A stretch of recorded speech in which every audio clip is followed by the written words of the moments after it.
Arako fampisokatra tsy fotoam-pivoriana manokana ity. Famiarabanareo tompoko, famiarabanareo indrindra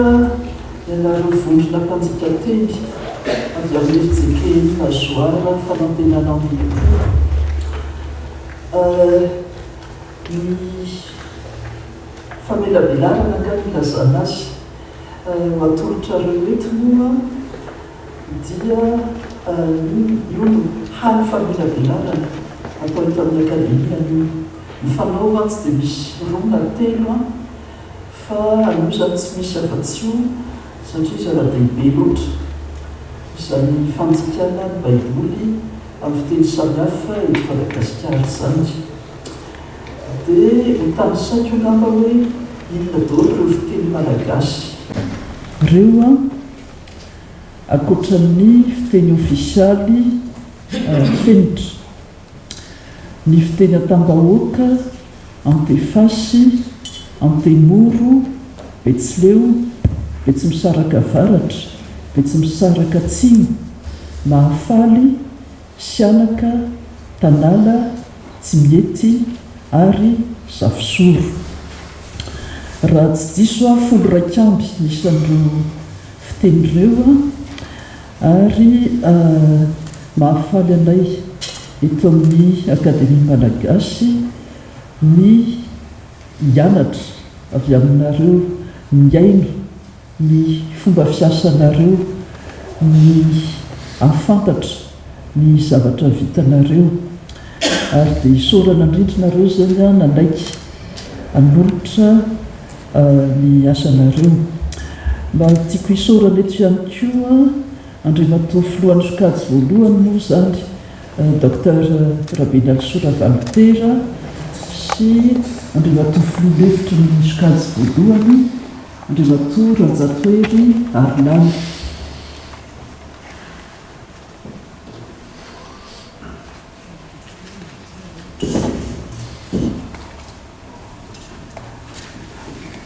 Fa tsy ho nisy zao fotoana izao raha tsy ny resaka ny fanaovana, sendra ny fanaovana sy Andriamatoa be Faotofikery rahalay voaron'omby hitsanany mihitsy izy mba mitsangana kely azafady dia raha tsy mahadiso angamba mba mena kely micro nge izy azafady mba tiako ilaza vetivety fa tsy nisy fohifohy ny nahatonga hoe nakaiza ny baiboly, nakaiza ny baiboly tandroy asitro zareo zany nahatonga hoe lasa nahazo baiboly amin'ny fiteny tandroy zay sy Andriamatoa Ranjatoery. Anao ny fitenenana hery manana tokoa hery be vao ny anarako mianatra tao amin'ny FLSH dia fampandiha teny amin'izao fa tsy anisan'ireo nandika ny baiboly fa ny zavatra nahaliana misy vazaha zanaka misionery teraka tany Androy, lehibe tany Androy, manambady tandroy, maty tany Androy, levona ny Androy, izy no nandika ny baiboly amin'ny teny tandroy. Dia tsy dia niresahanay loatra izy io androany satria tsy dia fantatra loatra hoe ahoana ny fomba fiasany azy, ny fomba nandikany azy, fa ny fantatra fotsiny dia hoe roapolo taona izy vao nahavita baiboly anankiray. Tamin'izany zany mety hoe tsy ampy ny fitaovana, tsy ohatry ny fitaovana ampiasain'ireo ankizy ireo amin'izao fotoana nanaovany azy. Dia rehefa nenan'izay dia nanafatra tany Androy taminazy tamin'izy mbola velona dia nahazo maromaro dia izy hoe apetraka any amin'ny mpahay azy baiboly tony any zany hoe ireo mpanafikaroana sy ny sisa dia manetra tato amin'ny akademia malagasy satria ankoatra ny hoe arepanahy mampitombo ny finoana sy ny sisa satria ampianarany mamaky teny izy any Androy dia ankoatran'izay dia azo atao amin'izay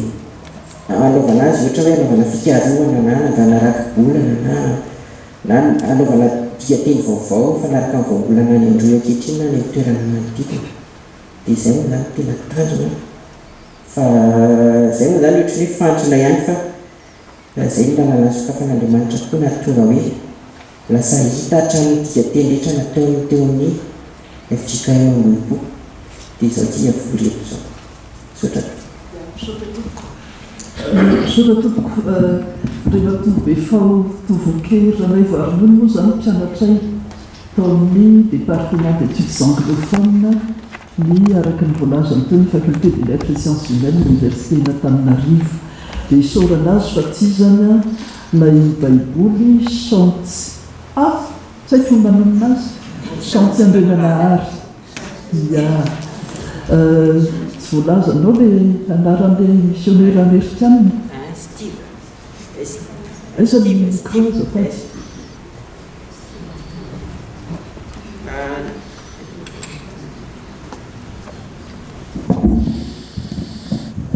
ny anaran'io missionnaire io dia Steve STEVE espace LELE des LID tsy haiko miprononce anazy mety Steve Ilelide angambany fa izy zany dia efa manao ny tena hoe tandroy hoe ny any aminay ohatra izao rehefa miteny any aminay zay izy dia efa androy resahany efa tsy any andafy koa misaotra indrindra dia zay no hoe lafa atolotra Andriamanitofo lohan'ny sokajy voalohany ny teny amin'izao fanikafana amin'ity fotoan-dehibe ity izao anao ny teny tompoko misaotra Ramatofolo Andriamatofolo Kiady teo aloha akademia malagasy tika Brao ny akademia kiamana eto ianareo manan-kanja rehetra tonga manatrika eto indrindra tsika mpianakavin'ny finoana takoa mpianakavin'ny finoana satria zany anga manomety ilazanantsika manatrika eto maro araka izany ao anatin'ny iray volany ny anandratana ny teny malagasy sika izay vozana ny teny hoe ny teny malagasy enti mahatsangy ny firenena mahaleo tena ary izany indrindra no nampidirana io ty fandarany tya zay isorana anareo manatrika eto dia manatrika ny arahaba sy ny fisorana arak'izany anareo manatrika eto zany ataoko hoe asana fandrofinjavatra na misy moa zany ny Pentecoste dia misy ny latsinain'ny Pentecoste dia androany zany labian'ny Pentecoste nga eto reto sika ny tiako ambara am'izany raha mijery eo amin'ny baiboly dia misy tokoa ny latsahan'ny fanamasina ary tamin'izay fotoana izay dia miteny tamin'ny teny samihafa zatsy teny hoe teny tamin'ny teny tsy fantatra tamin'ny teny samihafa ny olona tamin'izany ary angamba toazy verina ihany fa alao ary ny eritrereto angamba koa misy teny malagasy tamin'izany fotoana izany eny teo satria ny hevitra moa dia hoe ny tenin'Andriamanitra ny filazantsara dia natao an'ny olona rehetra amin'ny fiteny rehetra zany indrindra mahavorentsika eto satria ny teny malagasy iray ihany nefa miendrika isehoana ny fiteny malagasy rehetra dia teny malagasy daholo ary izany indrindra no andrinisantsika ny velakevitra anio dia ny araba ary misaotra indrindra anyvondrony mpandika teny eo amin'ny androapolo zoara famonjena moa fanatenana na tonga fialantsiny teo moa zany ary tsy mena tsiny ny tanjona zay tena ao anatin'ny fivorian'ny mpiandraikitra foibe ankehitriny zany ny tsiatantsika ka dia hiditra avy hatrany atsika ny lahadinika eto moa zany dia velakevitra miompana amin'ny loahevitra hoe fandrikanan'ny baiboly amin'ny fiteny samihafa eto Madagasikara tsy mety Betsileo Sianaka Antemoro Antefasy Antesaka Zavosoro Prahala Antambahoaka Betsimisaraka Avaratra Atsimo Mahafaly atao mivondrona mpandika teny amin'ny efitsika Mazoara fanantenana Ambohipo ary diny andray anjara amin'izany dia misy andray anjara mitondra teny satria asa niombonana moa izy ity saingy mitondra teny eto zany zao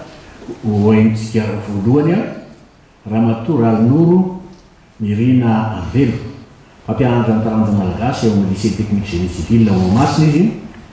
Nanaraka ny fianarana ambony eo amin'ny sampana malagasy teny amin'ny université Antananarivo, nanovo fahalalana pitain-davitra momba ny théologie eo amin'ny école supérieure de théologie et d'études religieuses antsoina amin'ny teny norvégina hoe Ester Ambatomakamba. Vandika ny baiboly amin'ny teny betsileo. Piofa no mpanolon-tsaina amin'ny fanikan-teny ny baiboly, mpitantsolika amin'ny fanikan-teny andian'ny faharoa. Ary izao ny velakevitra voalohany eto amin'ny akademia. Dia menanao ary ny teny Ramatoranoro ny Renavelo fa vonina iainanao zay. Soloko.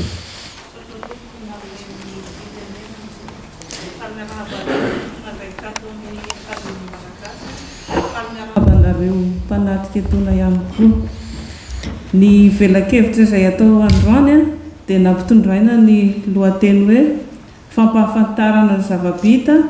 tamin'ny fandikanan'ny baiboly amin'ny teny samihafa eto Madagasikara.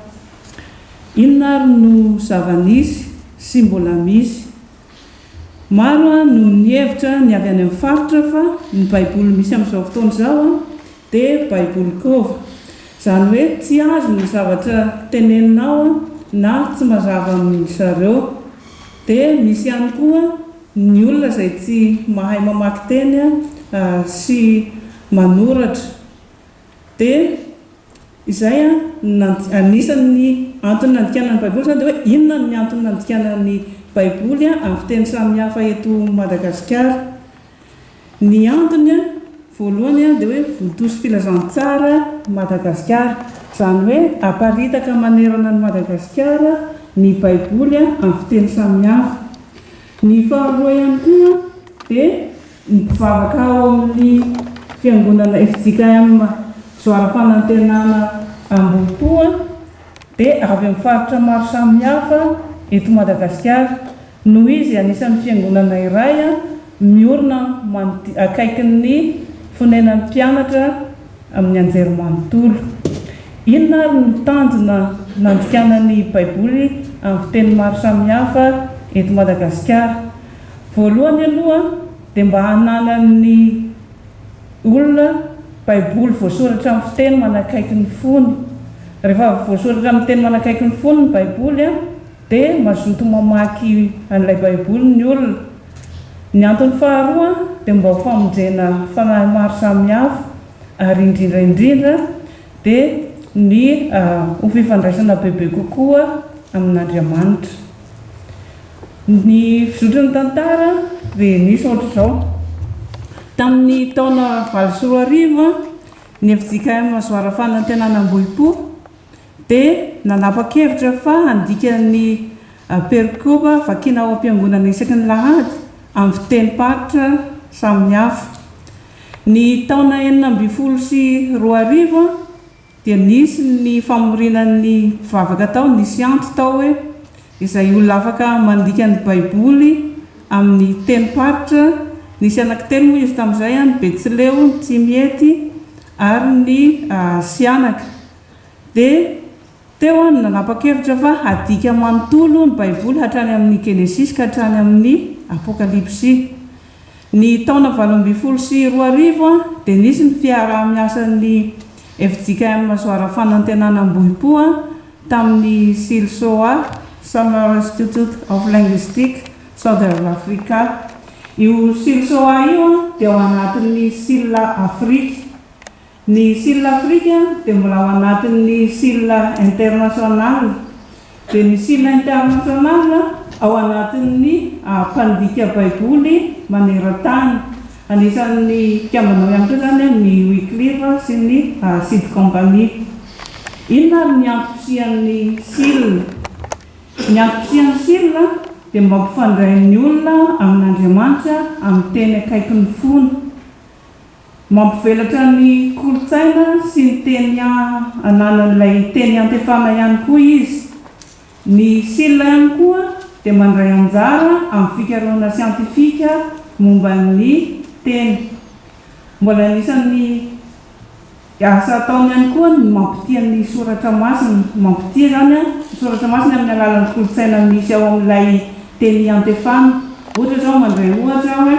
amin'ny Betsileo dia misy ny lahabolana hoe ridy. Dia ilay tenin'Andriamanitra no atao lahatsoratra ao dia mitia kokoa ny olona amin'izay foan'izay ny tenin'Andriamanitra. Inona no dingana narahina tamin'izay foan'izay?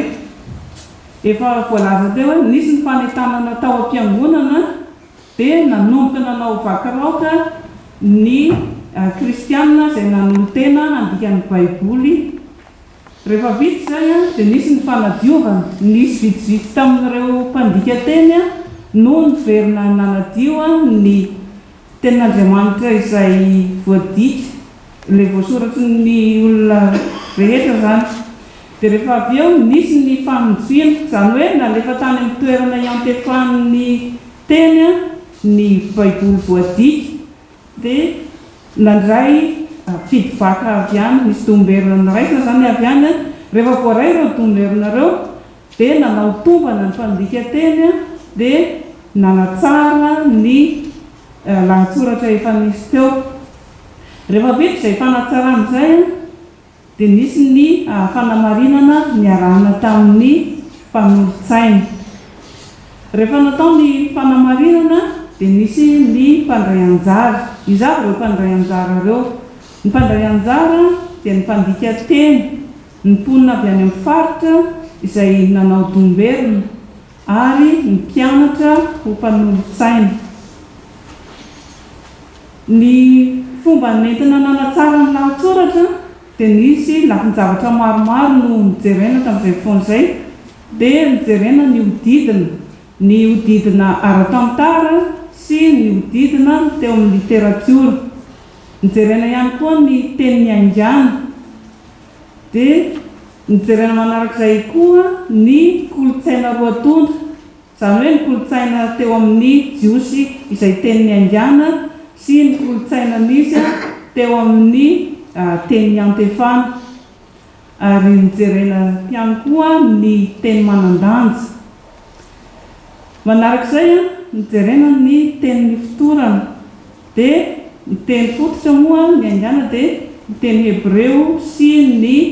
teny grika. Nijerena ihany koa ny tenin'ny iantefan'ny baiboly nadika. Teo am-panatanterahana an'ireo asareo dia nisy ny fitaovana nampiasain'ny mpandika teny.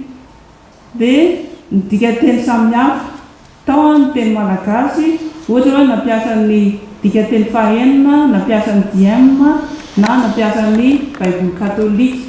Tsy voafetra zany ny teny malagasy nampiasaina. Tao ihany koa nampiasa ny dika teny samihafa tamin'ny teny frantsay, ohatra hoe nampiasa ny parole de vie na ny Louis II na ny Bible du Sauveur, arakaraka ny safidin'ny mpandika ireo. Fa tsy latsa-danja tamin'izany ihany koa ny fampiasana ny teny anglisy, ohatra hoe nampiasa ny NIV, nampiasa ny NLT. Dia ny teny fototra dia ao amin'ny hebreo sy grika, efa ao anatin'ny fitaovana izay ampiasain'ny mpandika teny ihany koa io. Nampiasa ny fanazahana samihafa koa ireo mpandika teny ireo. Tao ohatra ny TNNFR, io efa ao anatin'ny paratexte sy ao ihany koa ny T40 sy ny logos. Ireo dia logos ao anatin'ny paratexte ihany koa ireo karazana taridalana manazava amin'ny atsiam-piriany kokoa ny andininy tsirairay na ny teny manan-danja izay hitantsika teo ambony. Rehefa ireo ny fomba nanatsarana dia nisy ihany koa ny fanamarinana miaraka amin'ny mpanolotsaina iraisam-pirenena. Mialohan'ny niarahana tamin'ny mpanolotsaina zany dia nanao an'ilay fanamarinana teo ny mpandika teny. Inona indray no zavatra natao rehefa miaraka tamin'ny mpanolotsaina na hoe inona ny andraikitry mpanolotsaina. Mijery lafin-javatra maro izy dia izy miantoka ny heviteny, manamarina izay nataon'ny mpandika teny teo aloha, dia fikirakirana lahatsoratra amin'ny antsipiriana toy ny fijerenan'ny heviteny, fijerenan'ny mari-piatoana, eto marina ve ny tokony hipetraka, fijerena ny rafitry ny fehezanteny. Dia eo ihany koa ny dikateny zany hoe ireo efa vita reo dia hamarininy amin'ny atsipiriany. Vita ny fanamarinana ny lahatsoratra dia mbola misy ny fanamarinana ara-teknika.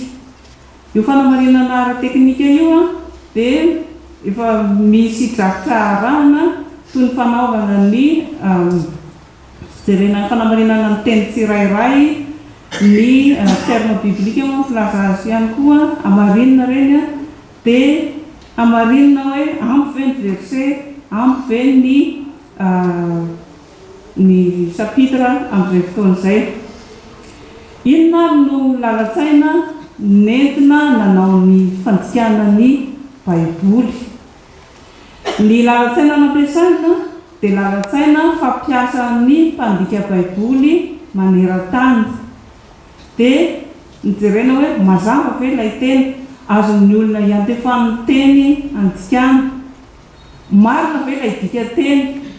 mahadika tsara ny hevitra iangana tao amin'ny Hebreo na tao amin'ny Grika, misosa tsara izany hoe fitenin'ilay olona iantefan'ny Baiboly. Ary farany dia hoe eken'ny fiarahamoniny iantefana ve io. Io moa dia nafoezina hoe canon, clear, accurate, natural, acceptable. Ireo ny lalatsaina nitondrana ny fandikana ny Baiboly. Fa na izany na tsy izany dia ny mpandika teny dia mifanina. Mifanina momba ny fandikana teny izy mandritra ny atrikasa izay atao inefatra isa-taona. Ny manarak'izay dia mandritra ny fanamarinana iarahana amin'ny mpanolotsaina iraisam-pirenena dia hofanina ihany koa ireo mpandika teny ireo. Ny ara-dalana tamin'izay dia nisy ihany koa ny fanofanana nomena ny mpiofana ho mpanolotsaina. Misy anankitelo izy ao amin'ny FJKM Masoara Fanantenana dia mandritra ny atrikasa izany ireo mpianatra mpanolotsaina ireo dia mijery ny ataon'ny mpanolotsaina. Mandinika izy. Dia izy ireo ihany koa miofana mianatra ny teolojia eny amin'ny Estera araka ny voalazan'ny tompon'andraikitra teo. Dia miofana ampitain-davitra ihany koa zareo eto an-toerana. Misy fiofanana iraisam-pirenena iarahana amin'ny mpanolotsaina maneran-tany sy ny mpiofana ho mpanolotsaina maneran-tany. Dia raha eto an-toerana dia manaraka an'izay zareo amin'ny ampitain-davitra. Dia indraindray koa izy alefa mankany velany miara-miofana mifanakalo traikefa miaraka amin'ny mpanolotsaina maneran-tany sy ny mpiofana ho mpanolotsaina. Dia misy fianarana iray koa izay fototra iorenan'ny fandikana Baiboly arahin'izy ireo. Izay ny lalana narahana sy ny hodidina dia omenan'ny nivo ny tomin'ny famelabelarana. Omenan'ny Patrik Savavady.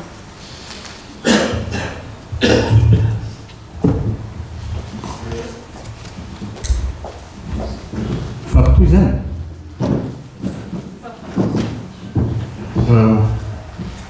ny eto ampelantanako moa zany dia ramatoa Iarso Patricia izy Veninivo. Ny endrika manaraka zany dia ramatoa Iarso Patricia izay mpampianatra teny anglisy io amin'ny Collège de France et du Monde. Nanaraka fianarana ambony eo amin'ny centre fandikateny IFP teny amin'ny université Antananarivo ary manovo fahalalana ampitain-davitra momba ny teolojia ao amin'ny sekoly ambony Estera Ambatonaganga. Mpiofana ho mpanolotsaina amin'ny fandikateny ihany koa izy dia mifampitoy moa zany ny famelabelarana ka dia anao azy ny teny. Sotro topoko manome fitenena anao iny nitenen'ny ramatoa Mirinal Moro teo azy zany mikasika ny ty famelabelarana ty dia ny raisiko androany ty partiako ty zany mikasika ny andraikitry ny ekipa hoe inona ny tokony ho atao rehefa mandika teny ny ekipa inona daholo reo andraikitra miandry azy dia ny voalohany indrindra reo teboka telo eo ambon'ireo hoe mila azo ny mpandika teny tsara ny lahatsoratra ho adika dia mialohan'ny andika koa fanao mpandika teny rehetrarehetra izay betsaka mpandika teny eto mahafantatra fa mila mamaky an'ilay boky iray manontolo tiana adika na mandika mamaky ny lahatsoratra manontolo tiana ho adika zany a zay vao afaka mandika satria raha vao izay raha vao tsy izay dia lasa mandika voateny amin'izay fotoana dia mazava ho azy moa zany a satria hoe olona be dehibe niarana andika an'ilay baiboly teo a dia mila manaraka fandaminana zay zany ny teboka telo voalohany a tsy maintsy ilaina moa zany fa tsy atao hoe tsy maintsy ilain'ny mpandika teny ho arahana dia akoatran'izay a dia misy an'ireto teboka efatra manaraka reto a mila mamantatra n'ilay kolotsaina sy ny fiarahamonina io kolotsaina io dia izay no mampiavaka ny mandika an'ilay baiboly satria mila mahafantatra n'ilay kolotsaina tany aloha kolotsaina ny baiboly a sy ny fiarahamonina nisy tany amin'izany izay vao afaka mandika teny ilay olona raha tsy izay a dia mandika ataoko hoe vilana ve zay angamba ny ilazako azy dia araka ny tenendramatoa nirina teo moa zany dia mampiasa baiboly amin'ny teny samihafa teny malagasy frantsay teny anglisy dika teny samihafa io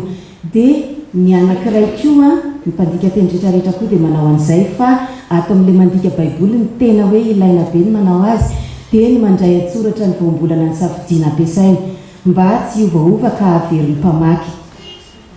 ataoko hoe cohérence angamba ny tenenako azy amin'ny teny frantsay satria raha vao tsisy an'izay a dia miova ilay voambolana ampiasaina dia verina ilay olona amaky hoe inona moa zany ny tiany tenenina teto dia izay koa a manamora ny fandrafetana ny terme biblika io terme biblika io a dia io ilay lafiny teknika ilaina amin'ny mpandika teny amin'ilay mandika baiboly mbola hivitra ao anatin'ilay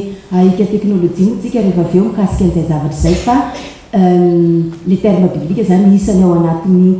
asa atao rehefa mandika ny baiboly ihany koa dia mazava ho azy ny farany ary teny ilaina dia hoe mazoto mamerina mamaky an'izay voadika satria indraindray a misy teny latsaka ihany dia izay koa matetika ny mahatonga hoe rehefa mandika baiboly a dia misy hoe dika teny voalohany faharoa fahatelo faefatra ho an'ity dika teny ity zany ho an'ny betsileo tsy miety sisy anaka dia ito dika teny voalohany andeha nga izay milazana azy hoe dika teny voalohany io fa tsy maintsy hoe misy foana ny fanatsarana dia akoatr'izay iresaka momba n'le fomba nanafanganana ny fandikana teny zany dia ity no nampiavaka araka ny tenenindramatoa hery teo hoe roapolo taona ny olona rehefa mandika baiboly teknôlôjia ve ny mahatonga an'izay sy ny fitaovana nampiasaina fa ny mpandika teny zoara-fanantenana zany a dia 4 taona no namitany dika teny nanomboka ny vakiroaka tamin'ny 17 a rehefa avy eo nanomboka amin'izay ny fanatsarana dia 4 taona no tena hoe nanomboka amin'izay zany le fandaharana asa nanaovana ny fandikana ny baiboly dia ny dika teny nosafidiana tamin'izay a dia io dika teny miaino na hoe traduction dynamique moa raha ohatra hoe ny teny frantsay no hitenenana azy arak'izay dia ny mpandika teny a dia mpandika teny ny latsaka tsitrapo tsy nandray voly ireo olona rehetrarehetra nandika teny ireo a dia isan'ny fomba nampiasaina nafanganana ny fandika teny koa moa zany izay dia efa nyresantsika teo koa hoe ny sila soa sy ny FJKM zoara-fanantenana dia niara-ny asa dia misy an'ilay atrikana sikasa fandika teny zany a isan'ny telo volana inefatra mandeha zany io anatin'ny taona ny indroa isa-taona eto Madagasikara dia ny indroa isa-taona mandeha makany ivelany ny mpandika teny dia arak'izay nytenenina teo hoe misy fiaraha-miasa amin'ny silina izay zany a dia ny silina no nandamina ny fandaharana asa na ny programany nanaovana ny fandika teny a dia izy koa no nampitao na ny solosaina na ny rindram-baiko na ny logiciel ampiasaina zany rehefa mandika teny dia izy ihany koa no namaritra le hoe atrikasa inefatra isa-taona iny mba hisin'le fifantohana eo amin'ny mpandika teny satria fantatra sahiary fantatsika fa tsy fototrasan'ny mpandika teny zany le fandika teny fa asany akoatran'ny asa fivelomany dia mila n'izay fotoana izay ahafahana teny hoe mifantoka manontolo ao anatin'ny asa dia akoatr'izay zany a nisan'ny fanamarinana miaraka amin'ny mpanolontsaina io a sy isaky ny mandeha atrikasa zany a dia omena fampianarana ihany koa a le mpandika teny ny tsara ho fantatra momba ny fandika teny satria fantatritsika fa tsy ny rehetrarehetra no nanatrika n'le nanaraka ny fiofanana momba ny fandika teny fa ireo mpilatsaka tsitrapo ireo dia nomena ihany nefa ny fitaovana ilainy a ny fahalalana ilainy na ahafahany nandika teny Ankoatr'izay moa zany ny fanofanana momba ny teknôlôjia vaovao. Dia ny anjara asan'ny mpanolontsaina ao anatin'izay fandika-teny izay dia ny mpanolontsaina no miandraikitra an'ireo voateo voasoratra ireo hoe ny heviteny ataoko hoe exégèse, interprétation, commentaire, izay angamba ny azo ilazana azy daholo hoe manao an'ilay heviteny. Ny mpanolontsaina no miandraikitra an'io dia izy ihany koa no miandraikitra manome ny fahalalana ilain'ny mpandika-teny mikasika ny didina ara-tantara sy ara-literatiora. Dia ny mpanolontsaina ihany koa mila mahafehy an'ilay fitsipim-pitenenana, na dia hoe manana ny fitsipika azy manokana raha ilay teny antefana dia mila mahafantatra an'ilay lasitry ny fitsipim-pitenenana ihany koa ilay mpanolontsaina. Dia mazava ho azy izy koa no miandraikitra an'ilay fikirakirana ny lahatsoratra. Ao anatin'izay rehetrarehetra izay satria be dia be ny mpandika-teny tsy mitovy ny fomba fisaina, fomba fijery, fomba fandinika, fomba fahazo resaka. Dia ao anatin'izay ilay hoe misy toe-tsaina ao, misy toe-po ao, misy toe-panahy entina manao ny fandika-teny. Dia ao anatin'izay zavatra rehetrarehetra izay misy an'ilay hoe fahaiza-miara-monina eo amin'ny samy mpandika-teny sy ny mpanolontsaina sy ny ekipa. Ny endrik'izay zavatra izay dia ilay fifanajana eo amin'ny teny, ny fihetsika, mahay mifampirisika, mifankahery sy ny fanohana. Eo koa moa indrindrandrindra ilay fahatsapana ny antson'ny tompo satria tsy mandray voly ireo olona ireo fa mahatsapa hoe antson'ny tompo no mitarika azy handehanao an'ilay fandika-teny. Efa maraparana ny anjarako iresaka mikasika ny teknôlôjia amin'izay ary tsika nampiasaina nandikana ny baiboly satria io no tena isan'ny nanafaingana an'ilay fandikana ny baiboly. Dia nampiasa ny antsoina hoe paratexte sy nampiasa ny logos. Dia io paratexte io mba tsy halava ny resako angambany misy an'ireo rehetrarehetra ireo fa tonga dia asehoko fotsiny hoe ohatr'izao ny logoan'ny paratexte dia ohatr'izao ny fomba fisehony rehefa ao anatiny. Fitaovana ampiasaiko io zany tableau de bord za mpandika-teny hoe ito asa maritazanleto ny curseur ity voalohany ary amin'ny lafiny ilany ankavanana riry ny baiboly adikako. Dia ito amin'ny ilany ankavia aty ny version nangany andeha ilazako an'izany teny malagasy ho an'ny teny rehetrarehetra safidiky hoe ireo no vakiako satria nresaka hoe baiboly samihafa. Io zao misy analamanga, misy anaka, misy tsimiety, misy betsileo. Dia mbola misy koa rehefa safidiko ny ampiasa hoe CNN, NLT, NIV, Bible du Seigneur, Français courant sy rehetrarehetra dia ampidiriko ao anatin'ny daholo. Dia ity amban'ity indray ilay araka nazavain-dramatoa nirina teo hoe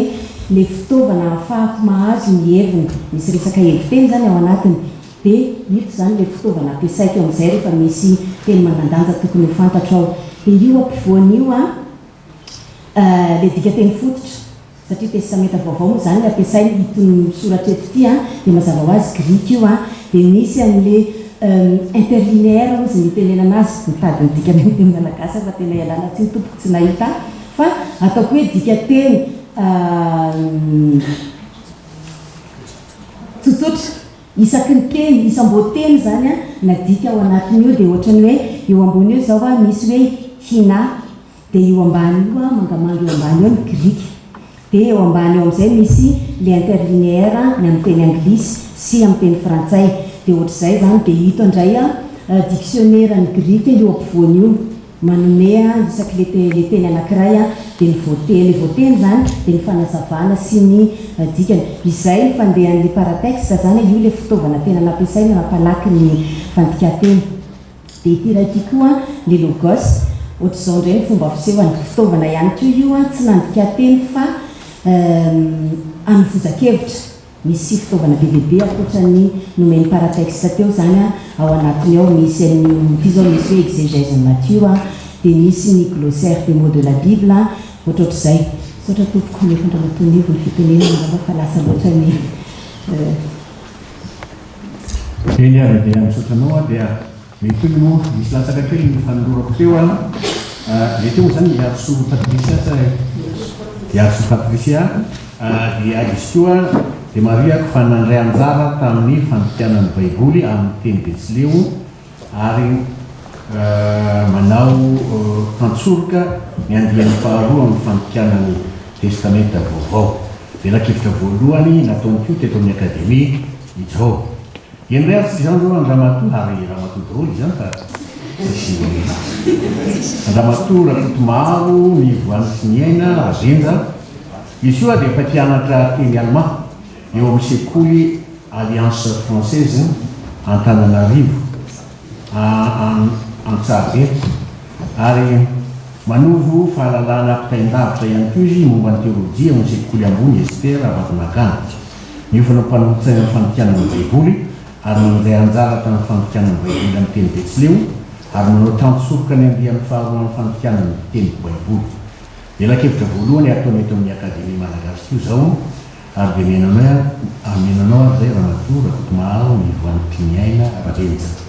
Misaotra tompona amin'ny fitenenana. Ny tena horesako eto zany dia ireo olana isan-karazany izay be dia be hita nandritra ny nandrikanany baiboly dia teo eo ihany koa nefa ny vahaolana. Voalohany indrindra ny seho aloha zany dia ny valanaretina Covid. Dia satria moa rehefa nandika ny baiboly ireo mpandika teny be da be ireo dia niara niasa foana tany am-piangonana. Rehefa tonga nefa ny valanaretina io dia tsy afaka niara niasa tany am-piangonana intsony dia teo nanomboka niasa anjotra. Ary ny fanomboana niasa anjotra iny nefa lasa hoe afaka niasa isan'andro nandritra ny fihiboana zany ny mpandika teny dia vao maika nandroso aingana be ny fandika teny. Inonavy ary ireo olana sy izay hita nandritra n'izay fandika teny izay dia inona vahaolana niraisiny. Ny olana voalohany teo amin'ny mpandika teny dia ny tsy fahafantarana tsara hoe efa navita n'ilay vakroka, efa faly daholo zany vita zany vitadika zany ny baiboly. Rehefa avy eo vao naheno hoe ay moa ilay izy ity mbola ho atao fanamarinana dia efa samy nijanona tany an-trano fa faly hoe vita ny fandikana dia rehefa naheno an'izay dia niverina ny asa ampifaliana ihany kosa aloha. Dia rehefa avy eo indray rehefa nanomboka ny asa tamin'ny mpanolontsaina iraisam-pirenena dia teo indray zany nieritreritra hoe ahoana moa no iresana amin'reto mpanolontsaina iraisam-pirenena reto dia madikandry mandeha amin'ny teny zareo indray ve zany ny baiboly. Maninona no tonga dia amena baiboly amin'ny teny frantsay fotsiny zareo dia ho azy n'le tiatsika tenenina. Ay moa le izy hoe mila natao fandikana tsotsotra zany mba ho azy n'izay teny nadika tao amin'le baiboly dia teo amin'izay zany vao azo hoe ay ho ahitsy isanandininy amin'izay le teny tsirairay ao anatin'izay teny voadika. Misy koa ny hevitra diso teo amin'ny mpandika teny. Maro ny hevitra hoe ny dikany hoe mandika baiboly dia misy diso zany ao amin'io baiboly io dia ahitsy. Dia teo mila fampianarana ela tsara mihitsy zay vao tena azy hoe ay ve tsy izay ilay atao hoe mandika teny fa mandika ny hevitry ny mpanoratra dia adika amin'ny teny iaviana. Dia ny olana manaraka indray dia teo amin'ny safidiny teny nandikana an'ilay baiboly satria na samy Betsileo azy na samy sianaka azy na samy tsingety azy dia samy manana ny fiteniny ny amin'ny faritra tsirairay. Misy ohatra ny hoe Betsileo avaratra, Betsileo avoana, Betsileo atsimo. Ny sianaka ohatra misy ny hoe teny sianaka eny ampitandrefana avaratra laotra, dia misy ny hoe eny ampitandrefana fotsiny eny am-paravara zany, dia misy ihany koa ny hoe eo amin'ny Ambatondrazaka ohatra. Dia teo amin'ny Tsingety indray dia misy ny hoe teny Tsingety Andapa na teny Tsingety Sofia. Dia samy mba tia tazona ny teniny ka satria hoe mba tia baiboly ity avoaka amin'ny tenitsika. Dia izay no nampisy olana elaela ihany. Inona ary ny vahaolana? Rehefa natao zany ny ady hevitra na aritraritra dia ny sianaka niarana nanapa-kevitra aloha zareo hoe andao ary ny ampitandrefana no raisina fa ny teny mivoatra dia afaka manao indretsika any ariana fa ity lohany atao izay avoaka an'ity baiboly adika ity. Dia ny Betsileo indray ny fanaraka hoe isaky ny boky anankiray dia atao teny iray fa tsy atao mifangaro mba tsy hampisy olana hoe tsy teninay fa teninareo. dia natao ohatra hoe matio ohatra natao avaratra ve dia misy ny anankiray natao avoany dia misy ny natao atsimo. Dia ny tsy mety indray moa zany a dia niarana nanapa-kevitra ry zareo hoe ny Sofiano aloha ho raisiny fa ny ao bebe kokoa dia ny ikambanany. Ny tena olana lehibe manaraka dia ny fomba fanoratra. Olana teo fanoratana amin'ny feo ilay izy. Ny tena olana eto moa zany dia hoe tsy ampy ny abidi malagasy ofisialy sy fitsikifanoratana malagasy ofisialy tsy ampy hoentina amoana ny feo any amin'ny teny iantefana. Dia lasa sakana ilay izy ho amin'ny fandraisan'ny olona ny dikateny dia lasa mety ho sakana ihany koa ho amin'ny lanjan'ilay teny any amin'ny teny iantefany baiboly izay nadika. Ny zava-misy dia izao, raha ohatra ka ilay olona nandika teny mamaky an'ilay zavatra nadika dia mazava aminy io satria izy nandika azy dia azony tsara hoe teto nanao izao teto tsika nanao izao dia azony. Fa raha ohatra hoe olona tsy nandika an'ilay teny no mamaky an'ilay baiboly dia mety ho azony ilay izy satria izy efa zatra ny ain'ny baiboly tamin'ny teny malagasy ofisialy. Dia nefany raha izay no zava-miseho dia lasa azony ilay izy fa tsy tena akaiky ny fony. Dia mety koa ilay izy hoe tsy ho azony satria tsy ilay fomba fiteniny no misoratra ao anatin'ilay baiboly dia ho sahirana izy mamaky an'ilay baiboly dia mety tsy ho tafita ny tanjony. Ohatra vitsivitsy fotsiny ny raisiko. Ohatra zao eo amin'ny Betsileo na eo amin'ny fiteny eo atsimo atsinanana na ny varatra atsinanana dia misy fomba fiteny hoe sh, misy feo hoe sh na s, saigna fa tsy hoe saina izay misoratana, sisy fa tsy hoe tsisy, saky fa tsy hoe saky, manana izay feo manokan'izay izy. Eo amin'ny Betsileo avaratra, ny Betsileo avaratra manao ny oa io izy dia manao izy hoe manaiky izay misoratana. Fa eo amin'ny Betsileo atsimo sy eo amin'ny teny atsimo atsinanana tsy manao ny oa io izy fa eny azy, manaiky ny azy fa tsy manaiky. Dia nefa ny manaiky io manaiky io no soratana ao anatin'ilay baiboly. Ny any atsimo atsinanana koa ohatra tsy manao izy hoe ao fa manao o. Izy zany ny teny hoe vaovao maravo fa tsy manao izy hoe vaovao maravo, nefa vaovao maravo no soratana. Ny tsy mety zao raha milaza ny vaovao maravo io dia izy tsy miteny hoe vaovao fa miteny izy hoe vava maravo, izay ny azony, izay ny fiteniny. Eo varatra atsinanana koa izy tsy manao o fa manao e. Izy zany tsy manao hoe mbola fa manao hoe mbeur dia lasa tsy azo tsara ilay izy. Misy ihany koa filazam-potoana izay tsy miasa loatra ao amin'ny malagasy ofisialy nefa miasa any amin'ny teny hafa. Ohatra ny tsy mety zao ohatra raha ny hoavy dia ataony hoe hofoaty, raha lasa nataony hoe naty dia ao amin'ny filazam-potoana ankehitriny maty. Eo amin'ny Betsileo afovoany hofaty no maty dia maty. Eo amin'ny Betsileo atsimo ho maty maty. Ohatr'izay zany le karazana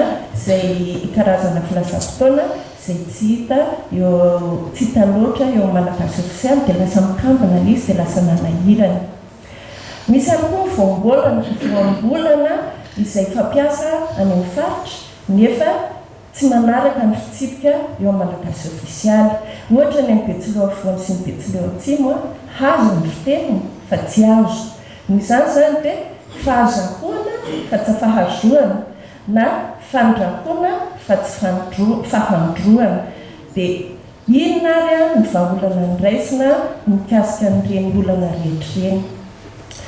Hatreto zany dia manaraka amin'ny fomba fanoratra malagasy ofisialy aloha satria io misy dia io zany ny ampiasaina. Dia misoratana tao amin'ny teny fampidirana ao amin'ny filazantsara ny fanazavana ny fomba famaky. Ohatra hoe raha haiko efa kiana hoe any amin'ny teny ohatr'izao ary isaky ny teny nandikana an'ilay baiboly. Ny asa nefa mitohy, ny teny mivoatra dia mbola azo atsaraina foana ny baiboly. Teo ohatra nisy ny dikateny fadimy, dia misy ny dikateny faherina, dia misy ny diaina, dia mbola afaka hoe ho atsaraina sy efa vita. Dia eo koa ilay hoe baiboly vitadika amin'ny teny paritra zany azo entina ho atao fitaovana hiaingana anabeazo amin'ny teny malagasy. Dia ho atao sosokevitra zany hoe reto amin'ny teny anankiray ohatra amin'ny teny Zavosoro ohatra na ity amin'ny teny Betsileo ohatra misy litera izay nitenenina sy ampiasaina any aminay, misy zanatsoratra izay tenenina sy ampiasaina any aminay, misy fomba fiteny any aminay, dia mba hoentina atao sosokevitra hoe anampy ny abidia sy ny fitsipika malagasy. Dia mety hoe izy zany ny teny malagasy iray ihany, fa ohatra hoe misy abidia ampiasaina amin'ny teny Betsileo Avaratra, misy ny abidia ampiasaina amin'ny teny Atambahoaka. Ohatra fotsiny zany reny ohatra rehetra teny sy feo nampiasaina teo reny. Dia mbola ao anatin'ny tetikasa koa ny hanao rakobolana amin'ny teny paritra nandikana ny baiboly mba azava kokoa sy ho akaiky ny fony olona kokoa ilay teny. Dia mbola vahaolana ihany koa raiketina amin'ny horonampeo ny baiboly voadika, vakina sy enona amin'ny teny Antefana. Dia amin'izay ho akaiky ny olona kokoa, akaiky ny fony olona kokoa teny voadika, dia hoentina azony famonjena izay moa no tena tanjona. Dia eo am-dalam-panaovana izany nefitsika emam-boboa amin'izao fotoana izao. Famaranana arotoko aretsaina ny fananana baiboly amin'ny teny paritra. Misy koa hoe zay vao nisy hoe fandraketana tsoratra voalohany amin'ny teny anankiray any amin'ny faritra anankiray, satria hatramin'izay dia tsy mbola nisy an'izany fa hambava foana ny fomba nataony zareo fifampiresana, fa ity baiboly nadika amin'ny teny paritra ity zany no fandraketana tsoratra voalohany eo amin'ny zareo. Dia fitomboan'ny olona mitarika ao amin'ny fitomboan'ny olona amin'ny fifandraisana amin'Andriamanitra izay fandikana baiboly amin'ny teny paritra izay. Misaotra tompoko amin'ny fitenenana.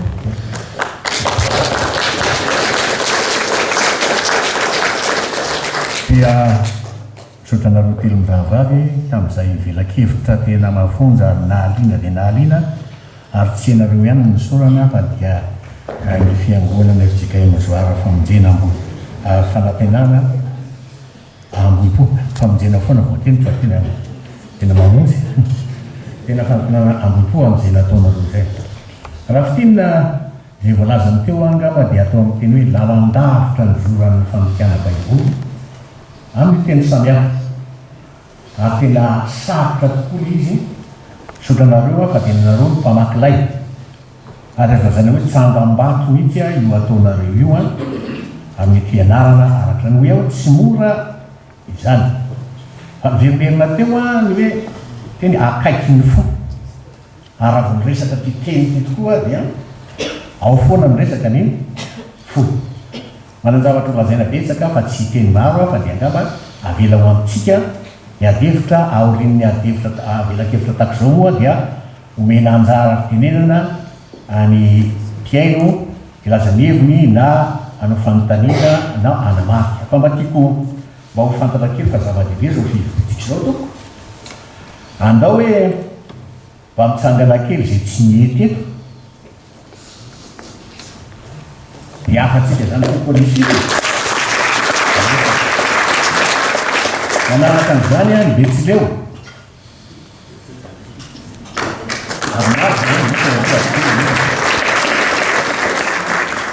Misy anaka.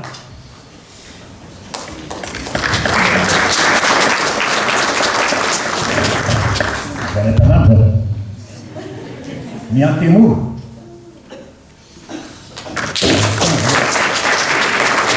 Ny Antefasy.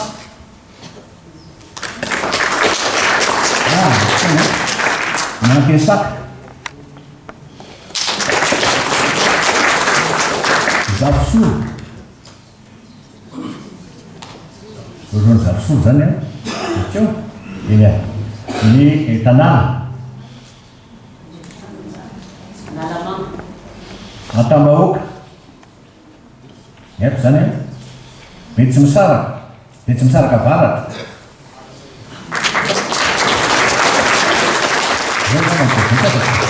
Betsy Misaraka Atsimo Mahafana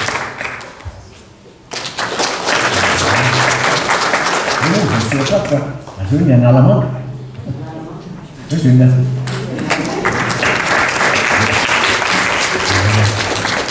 voatolona akoatran'izay eny atoko mba nilaina ihany zay hoe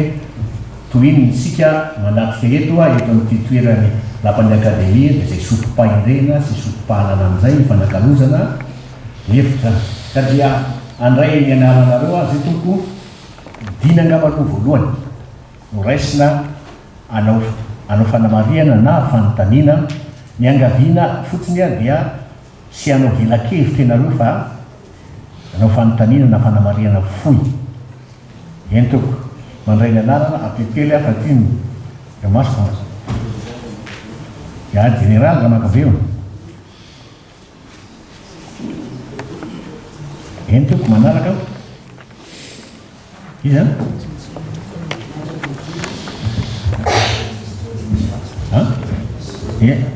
raha randena solo iza nasolo andeha miany za solona valina ampovoany eo tseniko to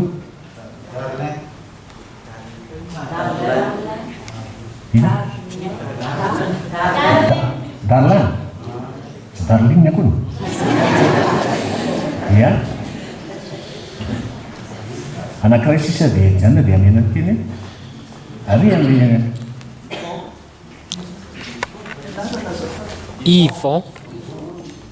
Yvon eny atoko koa misy dimy ianareo dia amenanareo ny teny araka ny teny teo aza dia valapatra loatra fa mino fa be dia be ny teny eto général Ramakavelo misaotra mamy fitenena tompoko ny zavatra tiako ambara dia tsotra za dia mpiangony eny amin'ny FJKM Masoara Vahatanàna Ambohipo tamin'ny teny paster anay hoe isy ny fandikanany baiboly amin'ny teny paritra dia isaky ny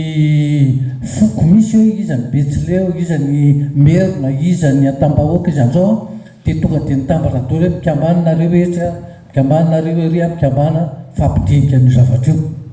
tany amboloany dia ny tanim-po marina loatra ary rehefa nanomboka ny hoe fampizarany fandikateny dia na dia ataoko hoe miamy Betsileo hitatsika tsara teo hoe Betsileo avaratra afovoany Betsileo atsimo misy voambolana tsy tovizana ary fomba fanonona tsy mitovy fa na izany natsy zany dia nahitana hoe iza zany ny tena hoe azo hipetrahany maromaro tsiraisana zay aloha zany Betsileo teneniko eto dia tena hoe tena zava-dehibe fa mitena nitaoko hoe tany am-piandohana eto vao tena tolagaka ary tsy saorana be dehibe ny akademia-pirenena tompoko satria tamin'ny natomboka io le fandikana teny amin'ny teny party io misy ny sehitra sasany tena nanome nandiso mihitsy ohatrany nanao fanankiana alzao ny ambany voambolana nanao fanankiana efa mivoaka ny baiboly dika teny ombonana ka inona indray ty hevitra ambopo tsy hiteraka fizarazarana ara-pirazanana indray zavatra misy zany fa zany tiako tenena anazy eto ary nefany tena zava-dehibe satria rehefa natao amin'izay dika teny nanomboka mamaky amin'ny dika teny amin'ny teny paritra eo avao tena tonga saina hoe hay ve ty baiboly na nivakina hatramin'izay tia tsy azo malagasy rehetra tompoko mialatsiny tena misy olona mihitsy tsy miteny zany hoe Jehovah zany zanahary ny fatany fa zany Jehovah zany tsy midika ninina mihitsy ary misy voambolana hafa koa zay hoe tena tsy azony olona mihitsy zany hoe miainy fotsiny izy fa tsy fatany akory le izy fa rehefa tonga ny dika teny amin'ny teny paritra rehefa nisy fotoana zany hoe andeha ho any amin'ny faritry ny Betsileo anatin'ny baiboly Betsileo makany amin'ny Tsimihety anatin'ny baiboly amin'ny teny Tsimihety tahaka ninona ny afalian'ny olona ary tena hitanao mihitsy hoe tena niroborobo mihitsy hoe le lasa hoe tea maiky baiboly satria zay vao tena mahatsapa fa hoe tena nisy fahafandrasany akaiky amin'izany Andriamanitra zany ary zay tena isorana indrindra hoe ny eken'ny akademia nanaovana ny famelabelakevitra mitombona tsara mihitsy zany le izy hoe ny fanakiana marina fa mety misy foana ny fanakiana fa nasyjanona zany a rehefa niraisanareo eto amin'ny akademia zay tompoko amin'ny odika tena isa-party io tena zava-dehibe ary misy manantena fa mainka ampitambatra ny malagasy io ary vao mainka ampitombony finoany malagasy io amin'Andriamanitra ka zay ny zava-dehibe sorana anareo nanao famelabela arakevitra teo fa varina mihitsy any zavatra nylazainareo tena misoratra tompoko fa tena zava-dehibe ary asa goavana mihitsy ndraindray ohatra ny amrala fotsiny nataonadi ay misy fikaroana tena lalina ary tena nantany fotoana zavatra nataonareo dia makasitaka mankatelina ny zavatra tsapako fotsiny dia hoe ny vehivavy tompoko ny tena mandray andraiky ta fa ny lehilahy tsy nahita teto misoratra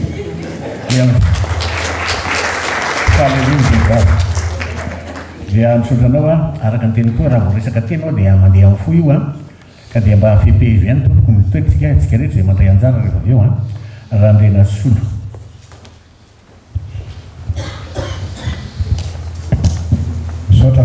sotra andriama tomponona ame fivolana ozy volany masy tsy mba klema fa raha misy klema dia mamelany eny dia ahitsio a zay teneny zay keto zava-dehibe tokoa le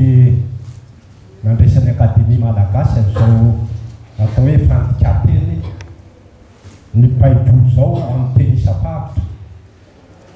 eto toa dia nieritreritra hoe ay ve ty teny hoe misy le fitenena matetika azafady hoe sambatra Madagasikara fa ny teny zay lazaina avy eto ampovoantany entina ny nindra-tany azo malagasy rehetrarehetra ay ano nandinika ny zay fanazavana nentin'ny fandika-teny teo ay misy zavatra mbola tena tsy azony malagasy tsy tena azony malagasy zany ny teny atram'izay zany zay fanakalozany atram'izay zany tsy azony teny malagasy hita teo zany tamin'ny nandikanany baiboly ary tadidiko fa tamin'ny fandikanany izy ty tamin'ny teny eny tamin'ny teny tsy mihety dia nisy mihitsy misorana an'Andriamanitra hoe zay vao tsy sahirana ntsony ny evanjelista sy ny missionnaire rehetrarehetra missionnaire malagasy miteny faritra fa vita amin'ny teny avatia amin'ny faritra misy anay ny fitenena tenikeny ambako momba ane ny fidirany baiboly teto Madagasikara za raha nanty zao dia naharala nisy ny hoe nahazoka to tamin'ny sekolenaty nahazo baiboly kely zay terisiko iny na dia hoe ny zavatra tsy azo azo to atao ambady zavatra tsy azo tao amin'ny baiboly to dia zao hoe torinao ny fitiavan'Andriamanitra dia rehefa mandika no ny efa tatorindra ay ny fitiavan'Andriamanitra zay tsy tena tonga lafatra ao ina na tonga hiteny zay nisy fitenenana hoe zao tontolo zao dia olevina fa ny teny tsy olevina dia ohatra mitsangamboly ianao mahina zany fa hoana moa zany Andriamanitra tian'olona zany manao an'izany fitenenana hoe zao tontolo zao olevina fa ny teny tsy mba olevina dia ao koa ny hoe osina isan-karazana azo ny vehivavy tao edena ny eva tao edena hoe fangirifirina ny terahanao dia ohatra mandika aky ty tena hoe folo isa-taona ny vehivavy maty eo teraha zay zany ve hoe vokatry le osina daholo ve za dia ahoana koa ty fitiavan'Andriamanitra ny olombelona fa nanena ny naringa ataony daholo tamin'ny safotra na eno asa mpitondra teny anankiray asa na evangeliste izy tamin'ny aino aman-jera io enina miliara sy motapitrisany maty tamin'izany mitondra dran'izany azy zay nahitany zany fa izy angamba ny tokony anazava hoe taiza nahitany zany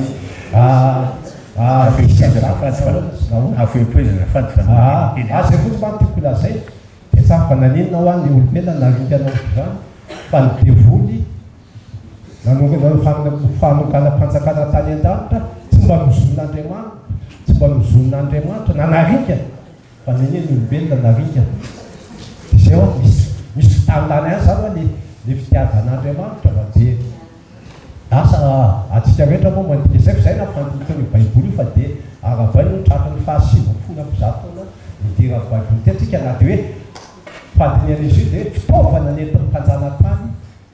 natakalin'ny tany baiboly azotsika tanitsika azo saotra Saotranao, Andriamatoa Andry Mihaja solona valina.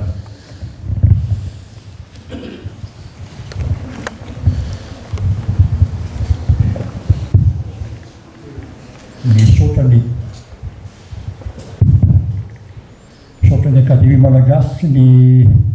fikambanany fiangonana Akoipo moa zany nanao ny felakevitry ty nahafantarana ny hevitra reo ao amin'ilay fiangonana momba zany hoe teny malagasy sy ny fantikana ny baiboly amin'ny teny malagasy. Ka ny fanamarihako voalohany indrindra aloha dia izao ny lohahevitra hoe fantikana ny baiboly amin'ny teny samihafa everiko fa diso zany eto Madagasikara fa tsy misy teny samihafa eto Madagasikara ny fitenim-paritra misy fa ny fanavahana ny teny samihafa amin'ny lafiny siantifika dia anankitelo raha tsy diso voalohany aloha eo amin'ilay firafitry ny fehezanteny amin'ny teny io, faharoa ny voambolana ampiasaina amin'ny teny io,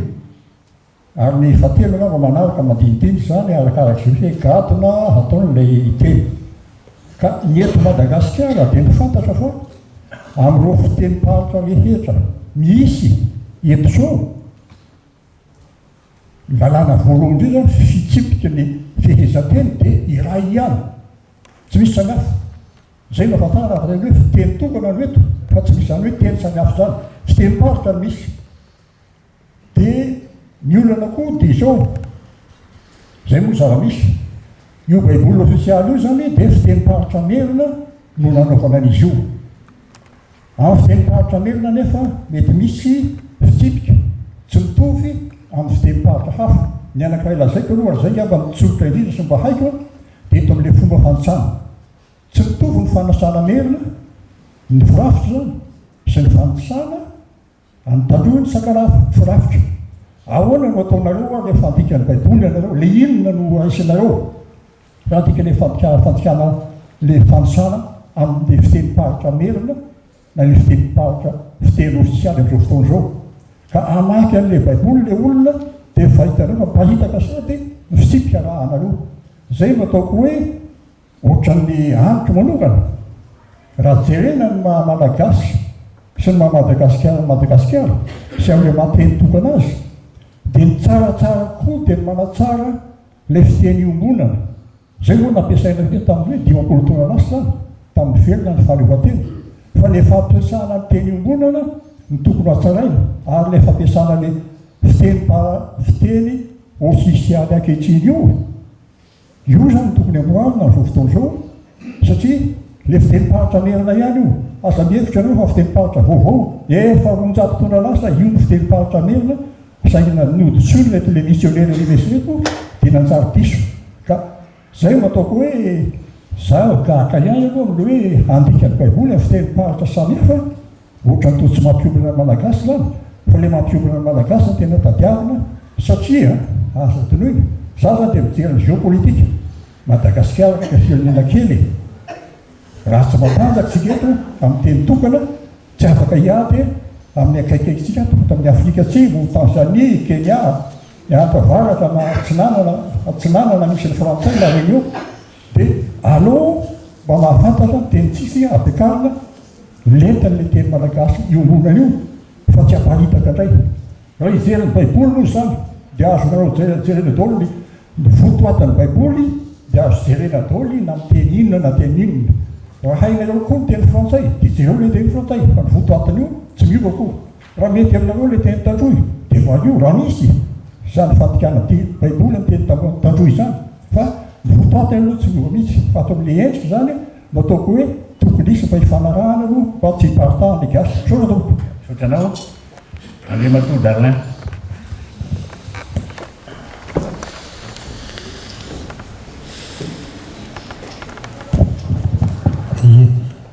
misaotra ny amin'ny fitenenana. Za zany anontany amin'ny fomba fanoratana. Amin'ny Betsimisaraka avaratra manko misy ataoko hoe misy terme hoe somary fatrana eny zany le izy. Fa noho ny fivoarana sy ny zava-misy amin'izao fotoana lasa manaraka ny fiteny vahiny tanora amin'izao. Dia lasa manomboka tsy ampiasain'olona zany le teny le fampiasaina taloha. Ohatra hoe amin'le misy teny vahiny hoe jusque zay. Dia lasa le izy taloha zany zeky, zay ny fampiasan'le olobe taloha le izy. Dia taty afara zany lasa hoe manao jusque foana zany ny tanora. Dia mitarika misy débat zany aminay ao hoe lasa hoe le teny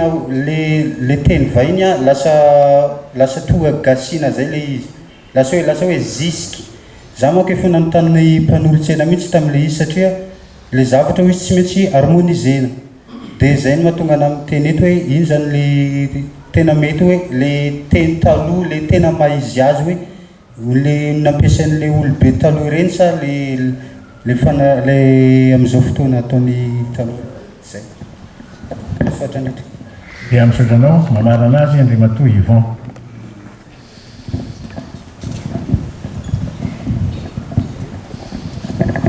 Sorabetsaka tompoko amin'ny fitenenana.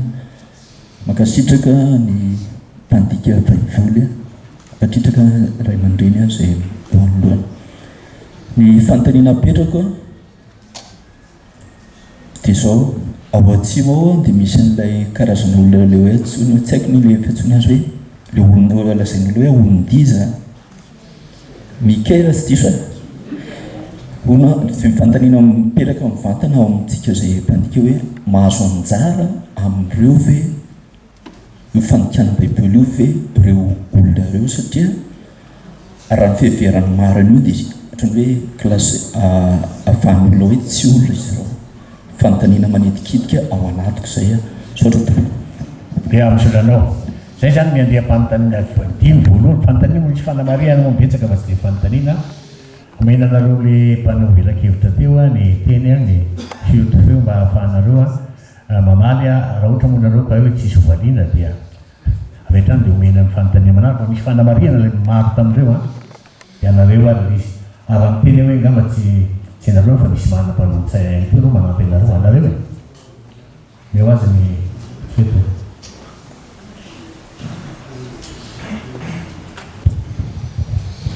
Misaotra tompoko. Mikasika ny le fanontaniana hoe teny sa fiteny angambany dia le firafitry ny fehezanteny vombolana sy gadona no andeha resaka eo. Dia misy le fanontaniana teo hoe ny manatsara ny fiteny ombonana no mety toy izay hoe mamorona ny tadidika teny hafa any ambadika. Dia ny avaliko an'izay angamba efa zava-misy amin'izao fotoana miresaka fanatontoloana isika dia miresaka fihizian'ny faritra tsirairay. Izay ny tena nahatonga ny fandikana io fa tena teo tokoa izay resaka izay hoe inona moa ny andaniana fotoana andikana an'io amin'ny fitenim-paritra fa azony olona rehetrarehetra ge io e. Nefa ny zavatra misy anome ohatra ray fotsiny misy fiteny izay ao anaty baiboly hoe sikino ny valahanareo. Nitenen'izay fotsiny dia ireo tompon-teny ireo olona rehetrarehetra ato ireo manana ny fahazony an'le hoe sikino ny valahanareo. Tsy amaly hoe inona ny dikany fa ilay tompon-teny afaka hiteny hoe inona moa no tena dikan'izay. Eo zany le mahatonga le hoe mila mahafantatra kolontsaina, mila mahafantatra ny fiarahamonina. Fa raha izay no entina any amin'ilay tompon-teny dia tena zavatra fa tena ozy hoe tsy baiboly ty fa tsy fantatro hoe inona. Ohatra ray fotsiny izay ny raisiko izay fa ngamba tsy teny zavatra be dia be ary resaka fanisana ndraiky io marina hoe le tomerina ozinareo na ny fanisana fotsiny dia efa tsy mitovy. Tsy ankalavitra koa tsika fa mandeha any toliara koa manao fanisana. Folo raika amby ozy toliara, raika amby folo ozy tsika.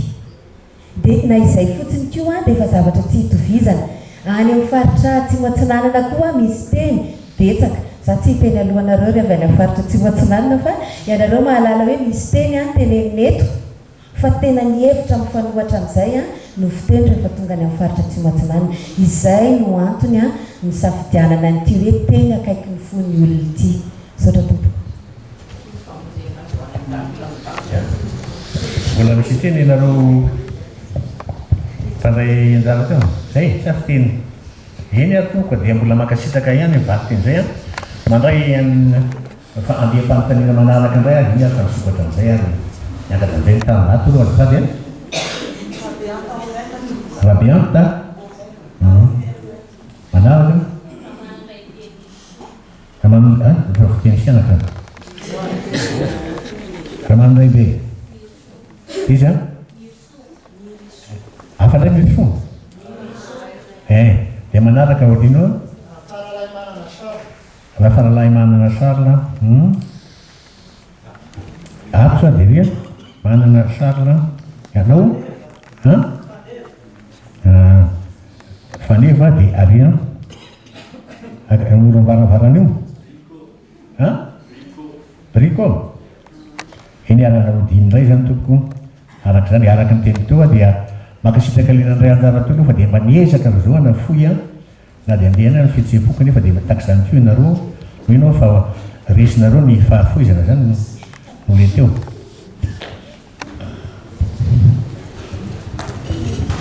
Miaraba ny ekipan'ny mpadika teny eo amin'ny soara fanantenana ambotoany mamelona trano ny fankasitrahana anareo eto amin'ny akademia malagasy tompoko amin'izao fanekeny azahoana manao ity velakevitra ity. Ny fanontaniana voalohany misy endrika serasera ve ty ary aminareo io no ametrahana le fanontaniana misy endrika serasera ve tompokoa izaranareo amin'izao velakevitra io zao mba hananendrika hoe misy manohana bevata ity ezaka atao ity. Faharoa ny tompo-pahasalamana lavitra be tompoko ny tena mahafaty ny vehivavy 13 fa tsy nozony n'Andriamanitra ary ny tanora loatra izy miteraka sy ny hoe misy ny fahalotony. Nianatra tamin'ny serasera ny tena dia te hanampy ny ekipa mpanao fandika-teny fa ny serasera dia misy singadimy le mpampita hafatra émetteur, le mpandray miafatra récepteur ana audience, ny canal eo zany moa hoe inona no ampiasaina azy message ve non fantsona sotra tompoko ny fiteny ampiasaina ao koa ny io ary afa tsy mahay an'le izy tontolo misy moa mihinana izy teo contexte ary ny odidina ary ny tamberiny zany hoe ny zavatra mitranga ny zavatra hamaliny le olona le izy karaha tsy teny aminy mihitsy tompoko ilay zavatra tenenina aminy efa nahentsika teo ary somary nanindrona kely any hoe faninona kova moa izy teo baibolokova dikan'izay tonga dia anareo ny mifatsianahy zany hoe ovalin'ilay fanontaniana teo raha misea hoe fa maninona no maka fotoana mandany fotoana handika teny amin'ny fiteny ny paritra tsotra be iny le antony farany hoe fampifandraisana ny olona amin'Andriamanitra ary farany moa le hoe Mikea miisan'ny olona miteny ilay fiteny dia io fatady very mihitsy amin'le fomba fiteny critère fepetra miisan'ny zareo anisan'ny fepetra ampiasaina amin'le fanapahan-kevitra hoe fiteny ahoana no andikana azy. Nanao rodoropitorina zoara fanantenana ary zay ny fanamariako farany rodoropitorina nanerana ny Madagasikara izoara fanantenana ambobo somary nangida avy eo ny tao arinany satria fiteny malagasy ofisialy be izy nefany avy any avaratra nakany atsimo nakany andrefana nakany atsinanana nakao amin'ny Betsileo fa fiteny tety foana nampiasaina inona zany ny voarain'le olona zara teo nahazo fanamariana avy eo tamin'ny pastera hoe satria za manao fitoriana amin'ny tanora amin'ny resaka sigara dia rehefa miresaka amin'ny tanora dia nareo hoe mahay ranazany an-danitra dia andro mamaly ry zareo hoe ia mahay dia ahoana ka mety amin'ny amasinana iny anaranao manamasina ny anarany ve iny pasinareo iny zany hoe mbola misy indray zany fandika-teny amin'ny fiteny inona fiteny tanora amin'izay fiteny-jatovo misaotra zany hoe mbola ilaina be foana ihany zany manao an'le fandinihana hoe iza no tokony handray ny teny n'Andriamanitra ny baiboly masina misaotra tompoko sotranao dia manaraka raha mana taison dia manaraka indrindra tompokona amin'ny fitenena tsy haiko na mamaly le fanontaniana na hoe ahoana fa amin'ny tenako nanaraka lala-piofanana ilay mistika dia leptolojia tao amin'ny FLSH ary mbola misy fandikan-teny amin'ny fitenisiana dia ilaina tena tsapako hoe ilaina ny fandikana baiboly amin'ny fitenisiana satria mazava aminay ny dikany zavatra fitenenina azonay tsara zany hoe zao kay le izy fa ohatra raisy fotsiny hoe nandeha natsaka le vehivavy aminay sianaka natsaka zany tsaka arabe nefa amin'ny merina natsaka nakarana sarotra zay zany zavatra hoe azonay tsara raha nytenena nandeha nakarana le vehivavy noho hoe nandeha natsaka le ramatoa sarotra dia dika zay zany mazava be ary zay teo anatin'le fandikanan'le baiboly teo zany voatsapanay hoe misy an'izao fiteny zao mbola misy arena be le fiteny fa noho le fandrosoana zany fandrosoana le fitenenana dia tsy hita izy eo anivony ohatra hoe lasa teny-jatovo zany ny bebe fa very le teny taloha dia ao anatin'ny baiboly io ny vola no zany o zany no nandray tetanay indray le teny taritra teny sianaka zay efa madiva ho very ao misy arentsaina be dehibe ao amin'le baiboly farany nanandrana zay ho any hoe bomberiny public cible sianaka amin'ny baiboly sianaka nanandrana mihitsy ary nitenako namaky teny tamin'ny Facebook baiboly sianaka tamin'izany anatiny 2 minutes 4000 partage ary ny zavatra nisy dia fierté zany zay sianaka raha mamaky teny amin'ny baiboly teninay ohatrany zany hoe fierténay ny mamaky ny teninay baiboly amin'ny fiteninay no hoe mamaky ny baiboly amin'ny fitenin'olona sotra dia hanao fanamariana kely zay teto amin'ny akademia malagasy amin'ity zany dia hoe raha ivonany teny malagasy dia miezaka hiteny amin'ny teny malagasy tsy hifangaro tsika moa ohatrany somary mifangaro kely tsy mena tsiny amin'izay fotoan'izay fa ny nanvelakevitra misy tady fahatelo sy faefatra raha miteny frantsay mbola tsy nadika amin'ny teny malagasy ezaka zany dia le manotiakoa ezaka hatray manaraka raha fa iza le manaraka raha fa ray manana sara sora tompoko ombako manana ny fisaorana eto amin'ny akademia malagasy sy ireo izay mitondra ny velakevitra tamin'ity androandroany ity izana ny teny malagasy mangarahara tsy aya eo amin'ny lafiny tantara kely fotsiny ny tiako tenenina hoe ny taona 5 amby 700 sy taona 520 amby 2 ny taona voalohany teneniko teo dia ny nandikana sy ny nahavinana tontana ny baiboly voalohany tamin'ny teny malagasy netin'ireo missionnaire vahiny teto amintsika amin'izao fotoan'izao kosa indray anefa dia isika eto Madagasikara no mandika indray ny baiboly amin'ny fiteny-paritra izay misy eto Madagasikara zavatra anankiray eo amin'ny lafiny tantara izay tsy azo adonoina angambizany raha eto amin'ny sehatra ny firenena faharoa tiako tenenina kely dia ao anatiny no didiny fimarotentsika amin'izao fotoan'izao ary isika eto Madagasikara araka ny efa n'olo tenenina teo ny hoe manana ny teny malagasy tsika fa manana n'ireo fiteny-paritra maro samihafa amiko harena ary tena harena tsy manam-paharoa ho an'ny firenena ary maha-firenena ny firenena anankiray ny teny ary hitako hoe tena zava-dehibe ny zavatra nataony reto ekipa izay mpandika teny ireto fanontaniana tokana fotsiny Ramatofilo sy anareo atao amin'ny akademia no anontaniako hoe raha ny vela-belarina teto tamin'ny tendrony ity ny fandikana ny baiboly amin'ireo fitenim-paritra misy eto Madagasikara mety ho afaka hoentintsika ho aizy eto amin'ny firenena izany dikateny izay entina tamintsika teto tamin'ity androany ity zay. Misaotra tompoko.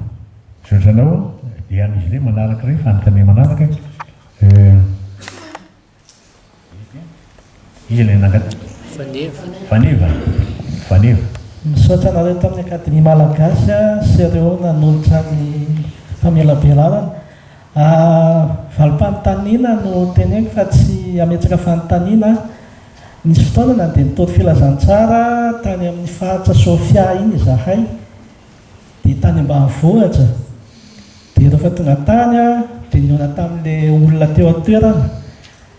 Tamin'izay mbola tsy nisy ny dikateny tsy mihety. Rehefa namaky an'ilay baiboly izahay amin'ny fiteny merina dia tena tsy azo ny zareo ilay fiteny, tena tsy nisy nahazo. Fa nisy olona anankiray mahay fiteny merina sady mahay fiteny tsy mihety no nandika izay zavatra noteneninay nandritra ny fotoana rehetra.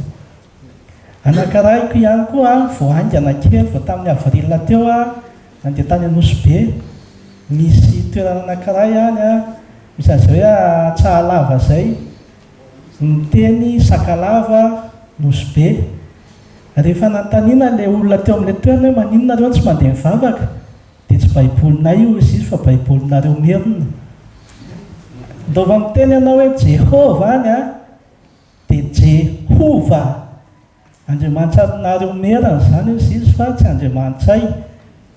Anisany anankiray namparisika amin'ny fiangonana any Anosibe amin'izao fotoana izao ny fandikana ny baiboly amin'ny fiteny Sakalava amin'ny Nosibe. Misaotra tompoko. Misaotra anao mamara ny miandiny indray zany andeha matovery koa.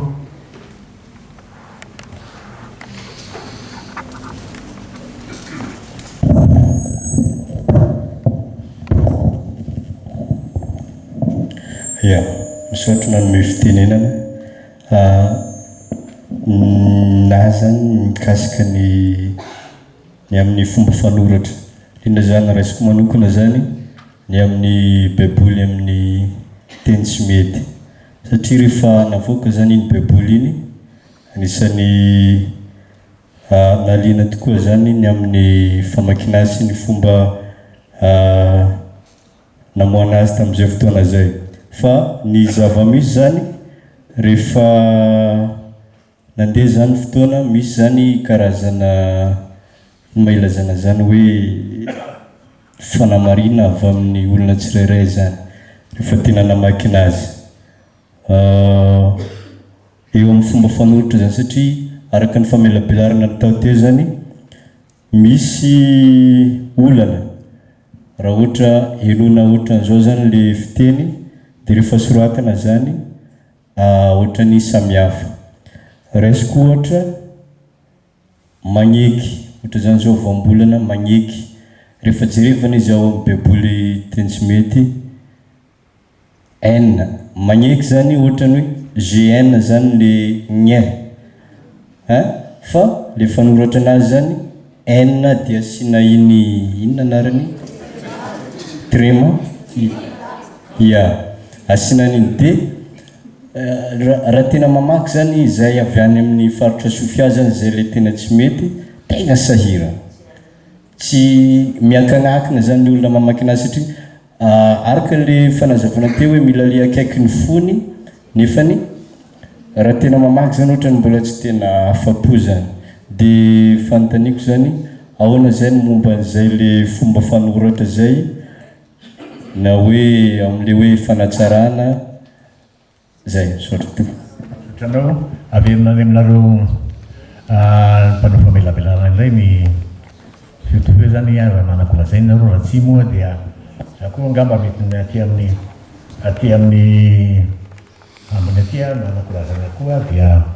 aty indray mety teny rehefa avy eo.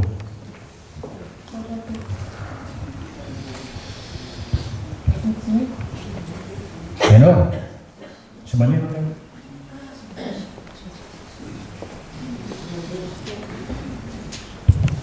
saika.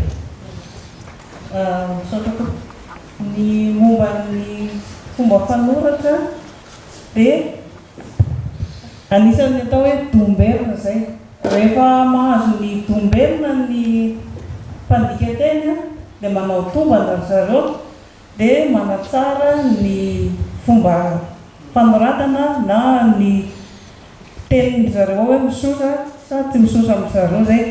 Misy moa ilay fomba fitenin'ny mpandika teny eran-tany hoe ity akory tsy hoe raitra fa azo fatsaraina hatrany ny dika teny na ny fomba fanoratra. Dia voaray izay fanamariana izay dia ho hatsaraina amin'ny andian'ny baiboly avoaka manaraka satria andian'ny voalohany io dia misy ny fanatsarana azy dia ho jerena amin'izay fotoana izay. Tahaka ny hoe dika teny fahaelatra, misy ny fahadimy, misy ny dika teny fahaenina, atsoatsy angambany efa misy fanatsarana ihany koa ilay dika teny fahaenina. Zay ary dia mba aty aminay zany mifampijely ty izay zany mba jerena rehefa avy any avaratra makaty zany ianao zany ranjato hery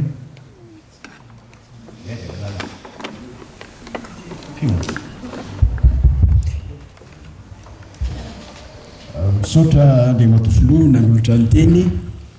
amperina ny fankasitrahana ireto vondrona mpandika teny avy eo amin'ny FDGM Ambohipo Zoara fanampianana ireto FDGM. Ambara aminareo fa tsy moramora na tongavana izy ireo tamin'izao dinga n'androany izao,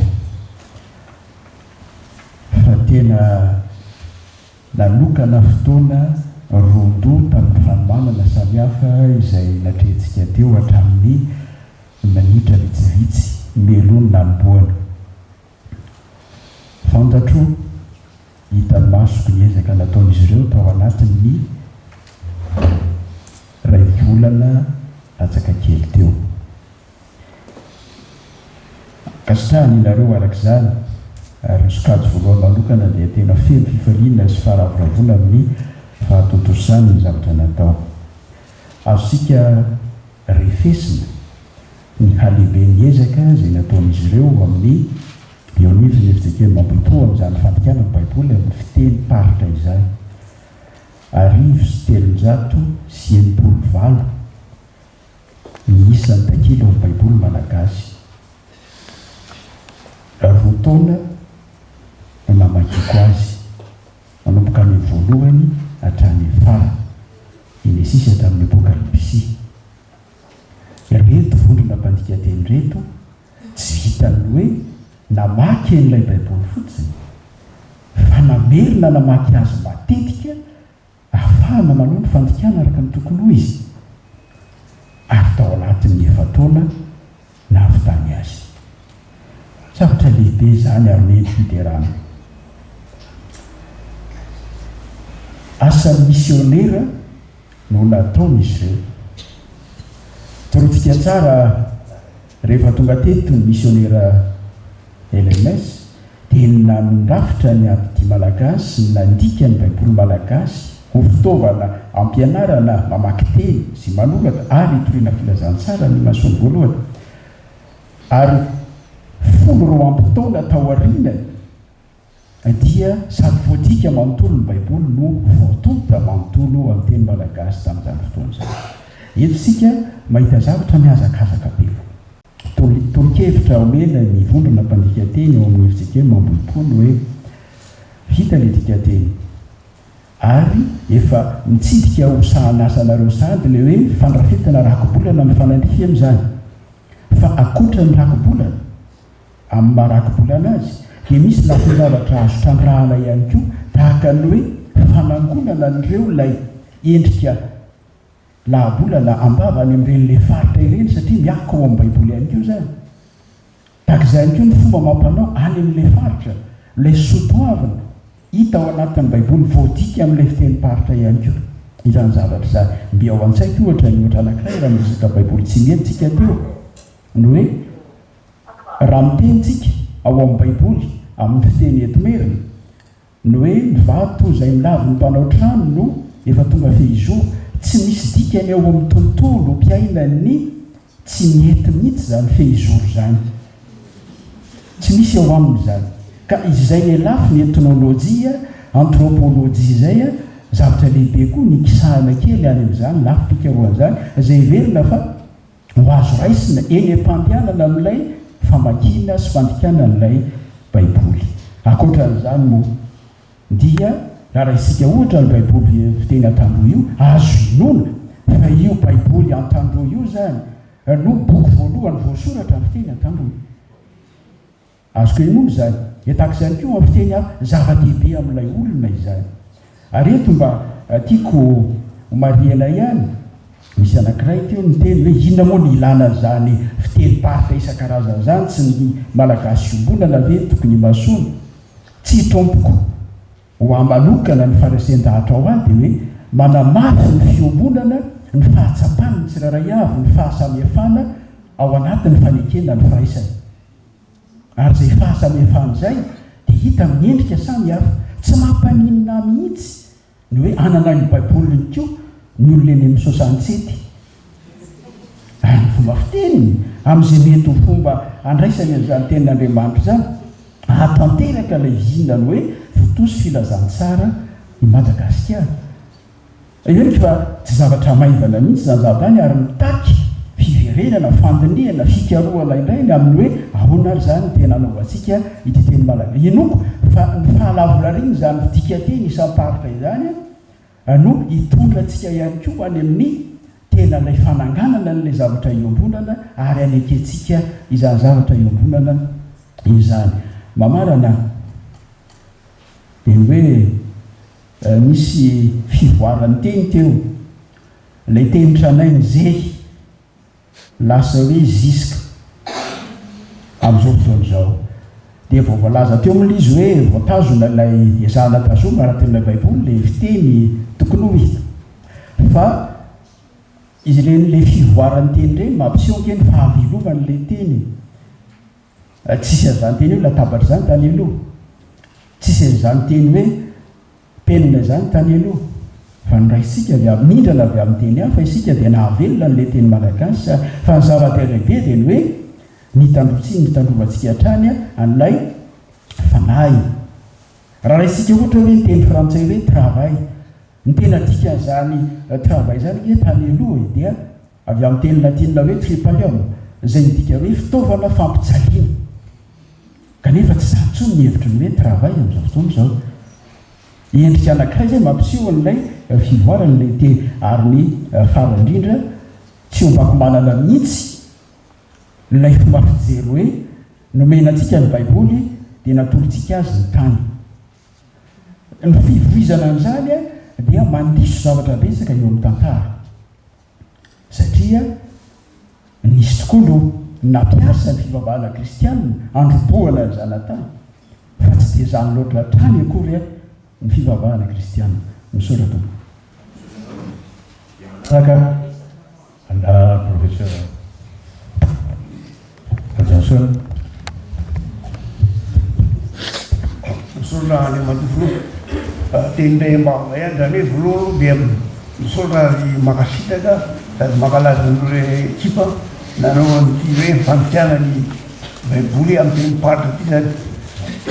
zaho tsy dia mahay loatra momba fitenenana tsy dia mahay loatra koa fivavahana sao hita hoe olona manana fahaizana amin'izany nefa ohatrany hoe tafilamby masony tompony anatin'ny samolaza menamenatra ihany nefa momba misy fahaizana kely momba ny resaka fiarahamonina sy tantara zay hoe tenenako zavatra kely eto voalohany loha raha mitantarany fivavahana fantatro a dia Lutera nandika ny baiboly amin'ny teny alemanina zany tamin'izany dia niveriny hoe aloha mba zavatra fantatry ny olona ny baiboly satria tamin'ny teny latinina foana izy naminanaparitana azy azy foana atao hoe vulgate amin'ny ohatra hoe tsotsotra zany dia tsy nekeny pape hoe azenina tonga ny protestant saraka tamin'ny katolika fahafantarako ohatra averiko indray zany nadika ny Lutera amin'ny teny alemanina ho an'ny vahoaka alemanina ny baiboly nisy fotoana ny tantan'ny université Madagasikara dia namonjy fivorena tany Allemagne tany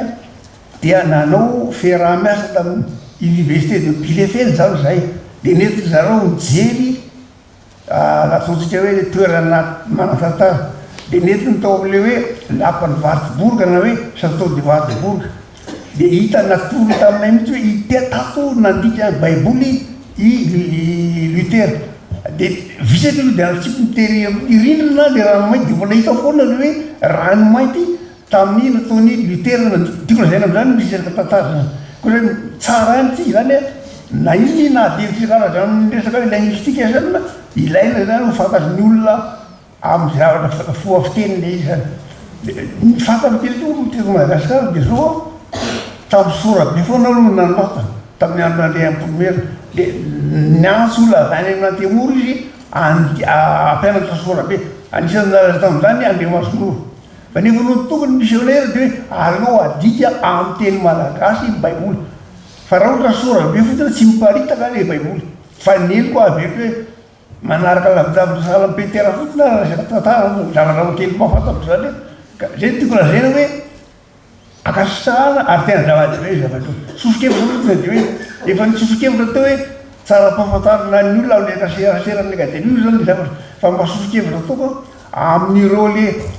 mampianatra mpitondra fivavahana eto ohatra zao mandray anjarakela ny onifara zao universitaire zone mandray anjarakela ao hoe fampianarana ny prêtre anglikana aloha tenako zany am'ireny zao zay raha azonareo atao zany manaparitaka ny zavatra vitana zany ireny ny to tena mifandray amin'ny olona ary manao tory-teny amin'ny olona any satria tsara aloha ny akademia dia anaparitaka zay zavatra vita eto ary fomban'ny akademia zany mity avoaka boky izy fa mba sosokevitra tokoa hoe apartao any amin'ireny le hoe fampianarana ny mpitondra fivavahana reny zavatra totsika eto ary farany hoe mba azonareo lazana hoe efa mba misy nitory tamin'ny baiboly io hoe nareo adina fa mbandraisan'ny olona azy soratofo sotranao somary digany kely koa anao raha mato rabenolo satria anao miteny farany rehefa avy eo avy any avaratra makaty atsimo zany le izy tiako marihina kely fa misy le fanahy ny teny tsy mitovy mihitsy ohatra ny fanahy ny teny frantsay sy ny teny malagasy isika malagasy dia ny any velany no isantsika ny teny fa ny frantsay koa dia ny tena ny angana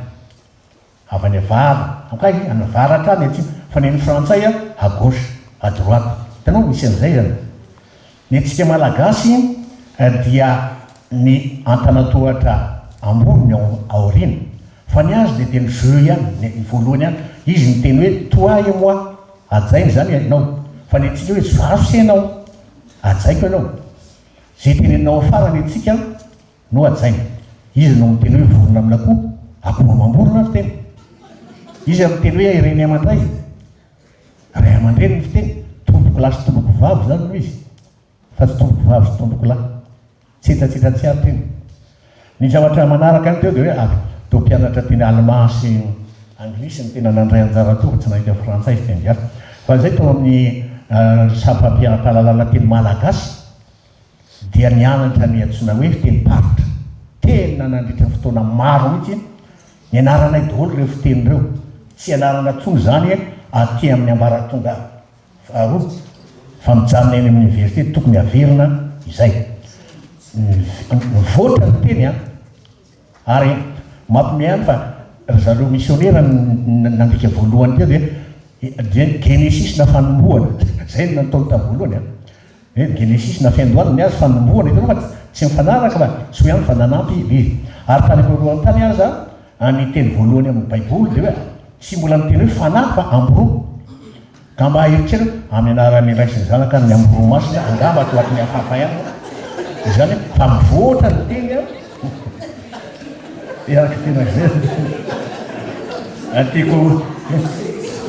teny nafarany am'izao fotoana zao any amin'ny biblioteka tranombokom-pirenena ihany keo any fahaborina sanatra dia misy velakevitra ny hoe reo teny taloha tena tsy ampiasaina ntsony ao amin'ny baiboly no ataony velakevitra amin'izany zava-dehibe zany mijery miakiny sika afindrako atao amin'ny andrema teo emerson izy zany izy zany ny brakdara maharitra ataony sokajy voalohany andrema to ranjatokery moa fivolevitra anao ndray zany misaotra andriamato voalohana le fitenena miteniko voalohana angama aloha dia fakasitrahana tanteraka ny asa be natrehanareo ary hita mihitsy fa misy fontsany. Ny tenako manokana moa na dia sokajian'ny olona ho kely finoana ho tsipiny mihitsy ary indraindray dia anisan'ny volavolaina tao anatin'io baiboly io. Nianatra namaky teny gasy tamin'ny baiboly ilay nantota voalohany fa nanandrelibeko izy io teo anelanelan'ny 7 taonako ka hatramin'ny 12 taonako isakariva toko ray andiny maro amin'ilay voambolana varadrano tamin'ny 770. Mazana misy hevitra na voambolana tsy hay ndrenibeko tsy nandalina momba ny teny, tsy mpandika teny fa niaina tamin'ny taonany sy ny kolotsainy. Dia izy no rehefa miresaka izay mianaka hoe tsy azoko angetery miaino be dia maka fotoana mihitsy izy manazava inona ny dikan'izany atao hoe miviravorain'ny liona sy ny bero. Manazava izy hoe avy amin'ny teny angalisa zany ry anaka izao ny dikany. Dia nanomboka tany amin'ny Genesis zay dia ny faratany amin'ny Apocalypse dia noho ny efa nandeha mbola naverina hatramin'ny voalohany indray. Taty aoriana moa ohatran'ny adinodino fa noho ny efa nampianatra ka niezaka nampiasa sy naneho amin'ny hevitra tiako ampitaina amin'ny teny malagasy dia teo aho vao nahafantatra fa aiza zanak'antitra ray loha zay. Ary io voambolana tamin'ny tovozinay sy ny tsidianay io namatsy be dia be ny fisarisarintsaiko ny foroana na dia tsy niditra am-piangonana ntsony ary any na nefa ela dia nisy lafika nijanona zany. Ary ataoko angamba fa anisan'ny lafika nijanona ny fifandraisako amin'ny teny malagasy izay andrandraiky ho tsy iakinana volana ray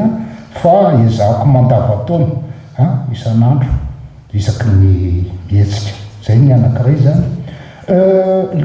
Akasitrahako ihany koa ilay asanareo satria izao amin'izao fotoan'izao misy trangam-piarahamonina izay miezaka ny mandasitra kolotsaina avao indrindraindrindra eo amin'ny tanora amin'ireo abatserasera ifanakalozana. Dia mandray anjara amin'io daholo na ny avy any Varadrano na ny any Antotam-pianaka na ny any Antsohy Befandriana tonga hatrany Maritandrano. Rehefa hifanoratra amin'ny fomba fivolanany amin'ny teniny anefa n'ilay isam-batan'olona dia sahirana satria tsy misy marodre fiombonana. Ary za iriko mba afainganana no famoahana koa miaraka amin'ilay baiboly andreo rakobolana entina anamafy sy anamarika an'le any satria zay anisan'ny mampanankarena an'le teny. Ny tsy mpitsaiky farany dia miodina amin'le hoe tsika indraindray mieritreritra fa tokony be dia be ny zavatra hovaina sy atsankana.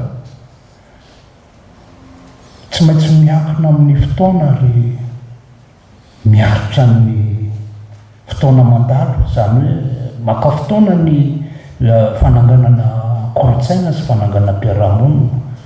Anka lasa resaka maika be, resaka maika foana zany no aroso dia tsy mivadika sehatrasa misy fitohizany.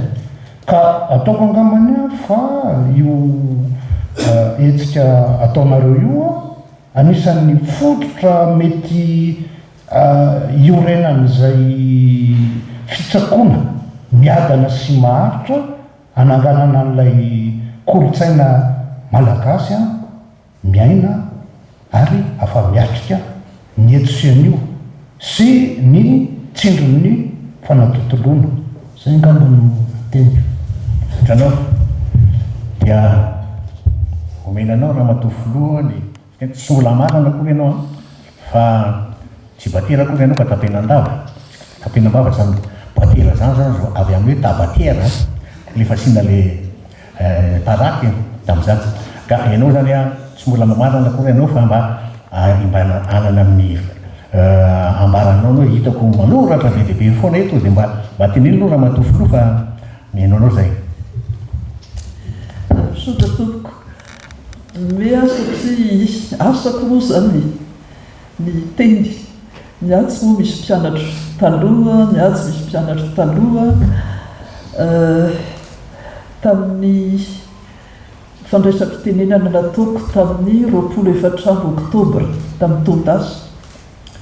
laza hoe ny fiteny tandroy ampianarina ao foibe ombany teny ny akademia malagasy ao amin'ny rariasina ny be faotovokery raha naho varonono ny tao an-tsaiko hoe anisany mety afaka mpianatra an'izany ny antony a io zany ny asako hoe mpampianatra mpikarika momba ny sociolinguistique ny sociolinguistique no misahana ny hoe inona ny atao hoe teny inona ny atao hoe fiteny zany ny fikarona atao a ny teny a tsy raisyray dia roa tsy tsotra ohatran'izany ny teny fa zavatra manahirana ny teny sarotra moa ny milaza azy amin'ny tenitsika satria anisan'ny voambolana tsy hitako izay ilazana azy amin'ny teny malagasy a ny hoe complexe sy compliqué fa zay zany mba somary amina kely hoe tsy zavatra tsotra mihitsy akory ny atao hoe teny tsy raisyray dia roa tia fa maninona no niteny an'izay tamin'ny fotoana hoe tamin'ny voanandray asa teto hoe ny fiteny tandroy ampianarina satria noho ny voalazanareo rehetra teo ny androy a maro indrindra hono mitetikasa mpampandrosoana raha tsy mifankahazo resaka le olona mitondra amin'le tetikasa matetika moa entina zany le tetikasa misy olona mitondra azy raha tsy mifankahazo resaka amin'ny olona ny atoerana izy tsy mahagaga raha tsy mahomby le tetikasa zay nahatonga amin'le hoe fiteny antandroy tsy milaza akory zany hoe tsy ampianarina ny teny ny fiteny malagasy fenitra ofisialy moa ny mahazatra antsika eto Madagasikara ilazana azy fa fenitra moa ny izy langue standard tsy milaza hoe tsy ampianarina ny fiteny be tsy misaraka avaratra tsy ampianarina mbola ao daholo zany tokony ampianarina daholo zany satria lova sarobidy ny teny tamin'ny nanokafana nytsira ivolana nandrantana ny teny malagasy tia nanolotra velakevitra dia lazaiko tamin'izany hoe na langue anarany na dialecte anarany langue daholo zany tsy hanao korona sociolinguistique akory a fa mba misy zavatra tiako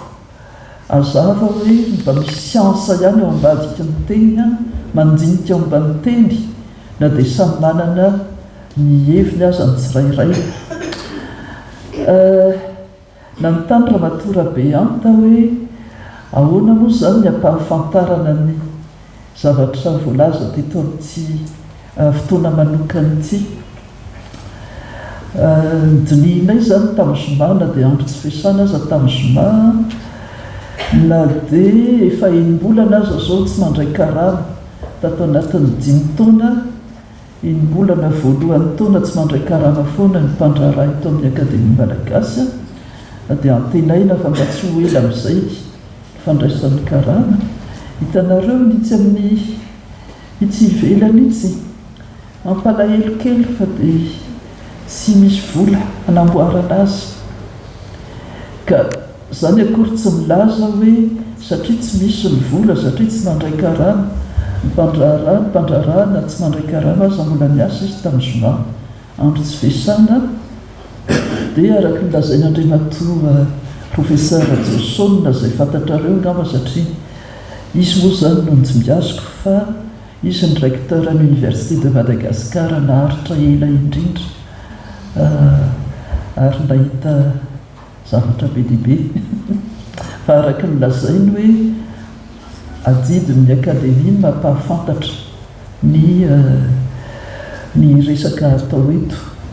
Arak'izay tratra nilaza Andriamatoa Charles Rafaranahimanana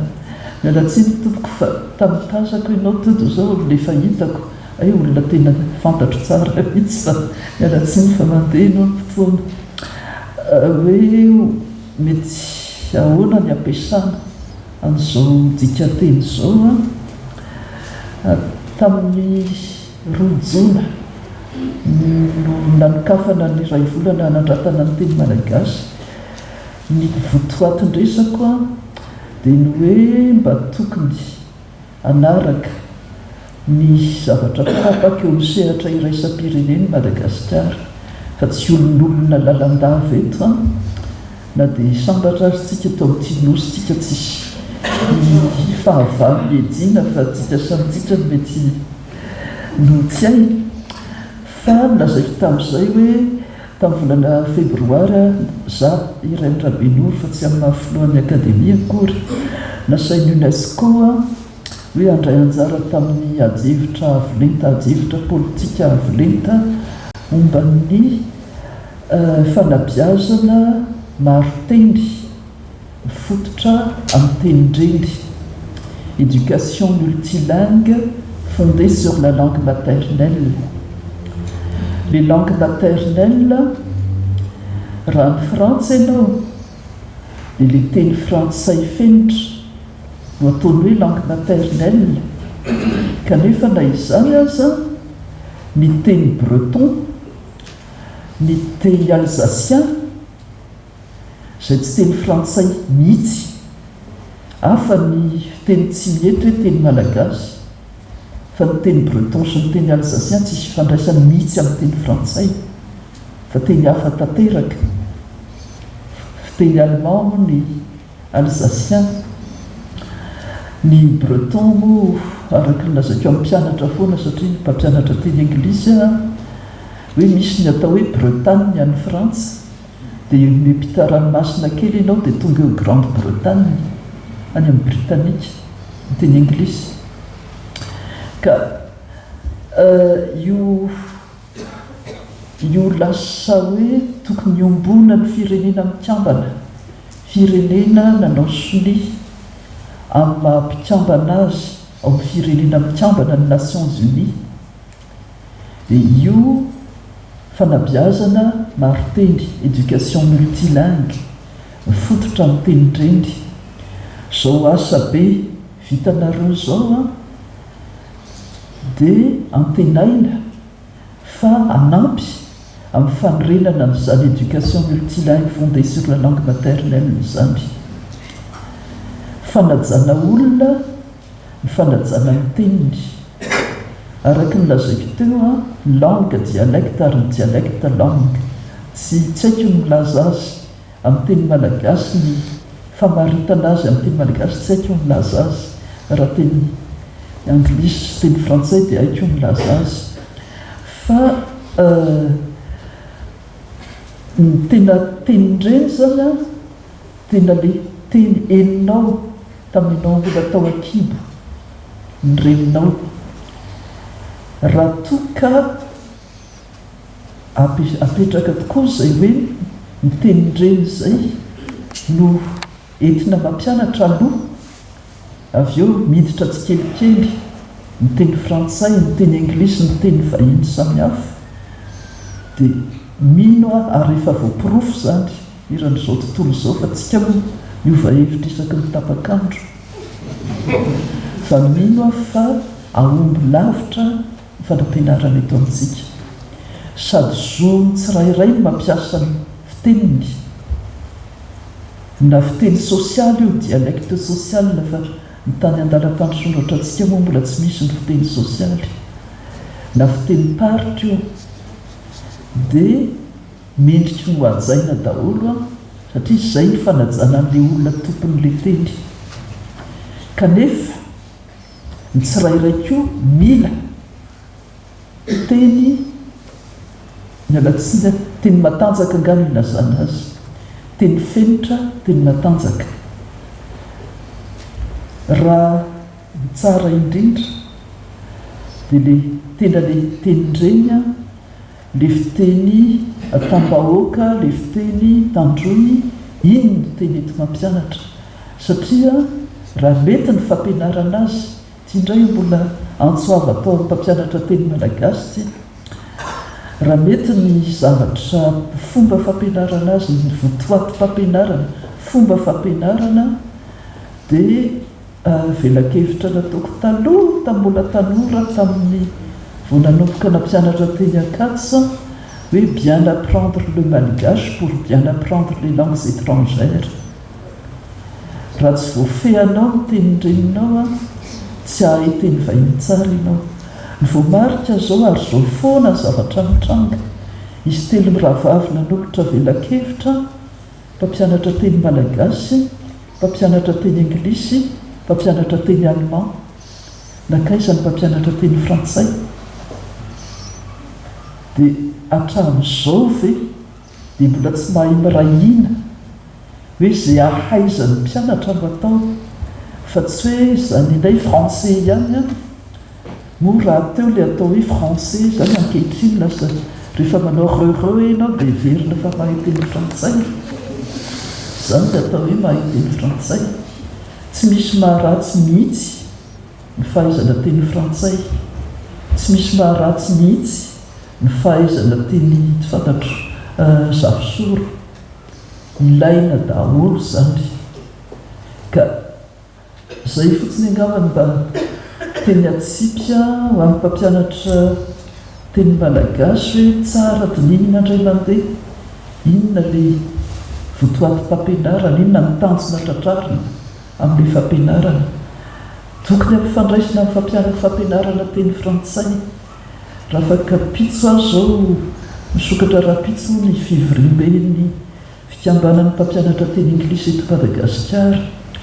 toanan'ny ambasady amerikana dia anao famelabelarana azy zany raha fa kapitso momba ny tsy tadidika itsony fa momba ny hoe na dia lavitra be ny mpianatra malagasy azy ny teny anglisy manatsaina ireo mpianatra ireo manana traikefa izy eo fianarana teny fa tsy hoe zavatra tsisy ninona koa raha minatolohany dia zahay mpampianatra teny anglisy no manasisika zavatra be dehibe ao anatolohany fa manatsaina daholo eto manana ny traikefany ka zay ngamba tompoko mialatsiny raha lava be fa za koa mba ento-po etany-po raha vao teny ny resahany fa na izany aza mba mpikaroka ihany mba mahalala ny vokatry ny fikaronana sientifika ny momba ny teny farany Andriamatofiloha tsy hoaiko mihitsy anazy ny rehetra eto amin'ny fivorimbe iombona ny akademia fanao isaky ny farany volana fa amin'ity moa misy ny fety pirenena dia amin'ny 15 amby jona 7 amby 10 jona amin'ny 16 amby jona zany ny fivorimbe iombonana amin'ity volana jona ity ka amin'ny farany fivorinio no alefa ny oronan-tsary mihetsika mitondra ny lohateny hoe nampoina ny erika ny valapariako ka zay mbola tsy nahitan'izany olonan-tsary zany a na dia manomboka miroa zany fotoana mbola misy zavatra fahalohany a dia asaina avokoa fa misokatra lalandava ho an'ny rehetra ny akademia malagasy farany dia farany tompoko a tsy momba ny teny malagasy fotsiny mihitsy akory ny akademia fa ny tena anaran'ny akademia dia akademia misahana ny haikanto hailaza ary hairaha Académie nationale des arts, des lettres et des sciences. Zay ngamba mba tsara fatana fantatsika raha mpitso zao zokajy misahana ny haira ny section des sciences fondamentales sy ny section des sciences appliquées no mivory raha mpitso amin'ny rosasa anasana n'izay mazoto rehetra sotra tompoko dia misotranao araka izany a dia misokatra ho antsika rehetra ny akademia ary dia manasa antsika rehetra isaky ny alakamisy araka izany a ary manampotra ny fisaorana mba fantatro fa mbola misy tehiteny ihany rehefa tsy azo tamina tsony ny fotoana dia mankasitraka itsika rehetra mba tiako mariana kely ihany fa misy fiarah-miasa zany a fode momba ny teny moa zany no nivoy an'ity hoe ray volany teny malagasy ity a ary niara-ny vory tamin'ny tombonantoka rehetra ary ministerany kolotsaina sy ny serasera dia namoaka boky anakiroa boky morazy retina tahaka izao ny anankiray dia hoe ndao aitsio teny malagasy ny teny malagasy aitsio ny diso e ny fody momba ny teny moa dia efa namoaka hoe aitsio ny diso afatramin'izay efa elabe io fa ny azy hoe ndao aitsio ny diso ary ity boky anankiray ity dia hoe allo hianatra fiteny paritra amidy izy ity ao amin'ny tranomboky fivarotam-boky rehetra dia ampahafantarana antsika ampiry izy dia araka izany a dia amarana fotoana mankasitraka ny sokazy voalohany zay nanan'ity fotoana ity a mbola manantotra ihany keo anareo nanao famelabelanana teo a indrindra anareo ao amin'ny fiangonana andropo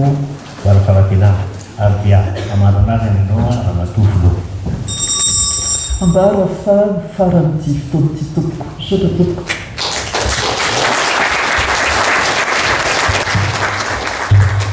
azafa tompoko ay mbola hanolotra boky io ny zareo misaotra nandragitra atao amin'ny akademia na mbola malalaka ny FJKM Zoara Fanantenana Amboko tamin'ny fanaovana velakevitra koa indro misy santabokatra vita FJKM Zoara Fanantenana tamin'ny fandikana baiboly dia misy roa avy isaky ny fiteny izy io amin'ny teny Betsileo, teny Sianaka ary teny Jimihety. Vokatra avy any amin'ny natoloty pasteur izy io.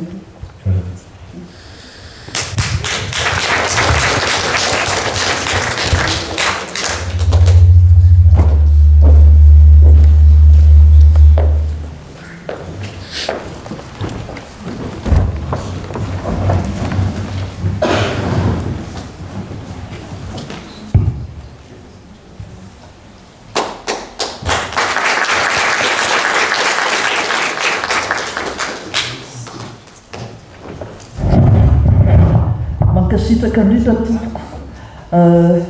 tahiry sarobidy ho an'ny akademia malagasy io koa moa zany misokatra ho an'ny rehetra tranombokin'ny akademia malagasy zay anisan'ny manan-karena indrindra satria 123 amby taona zao ny akademia malagasy izy no androm-panjakana naharitra indrindra tsy ravan'ny mety adiady politika sotra tompoko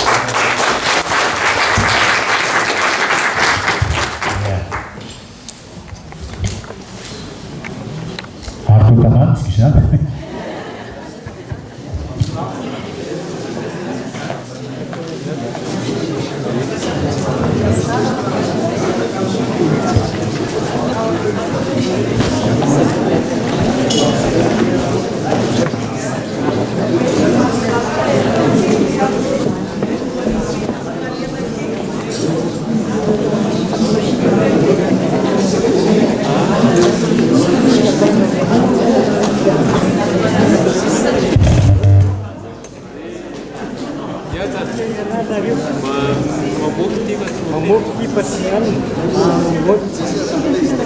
Oty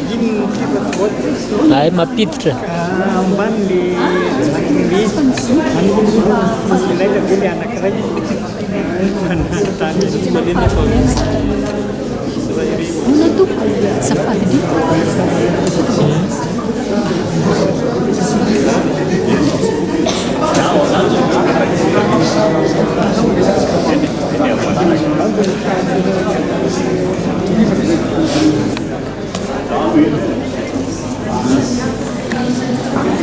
Apa ni, madama fotsy na voaila sy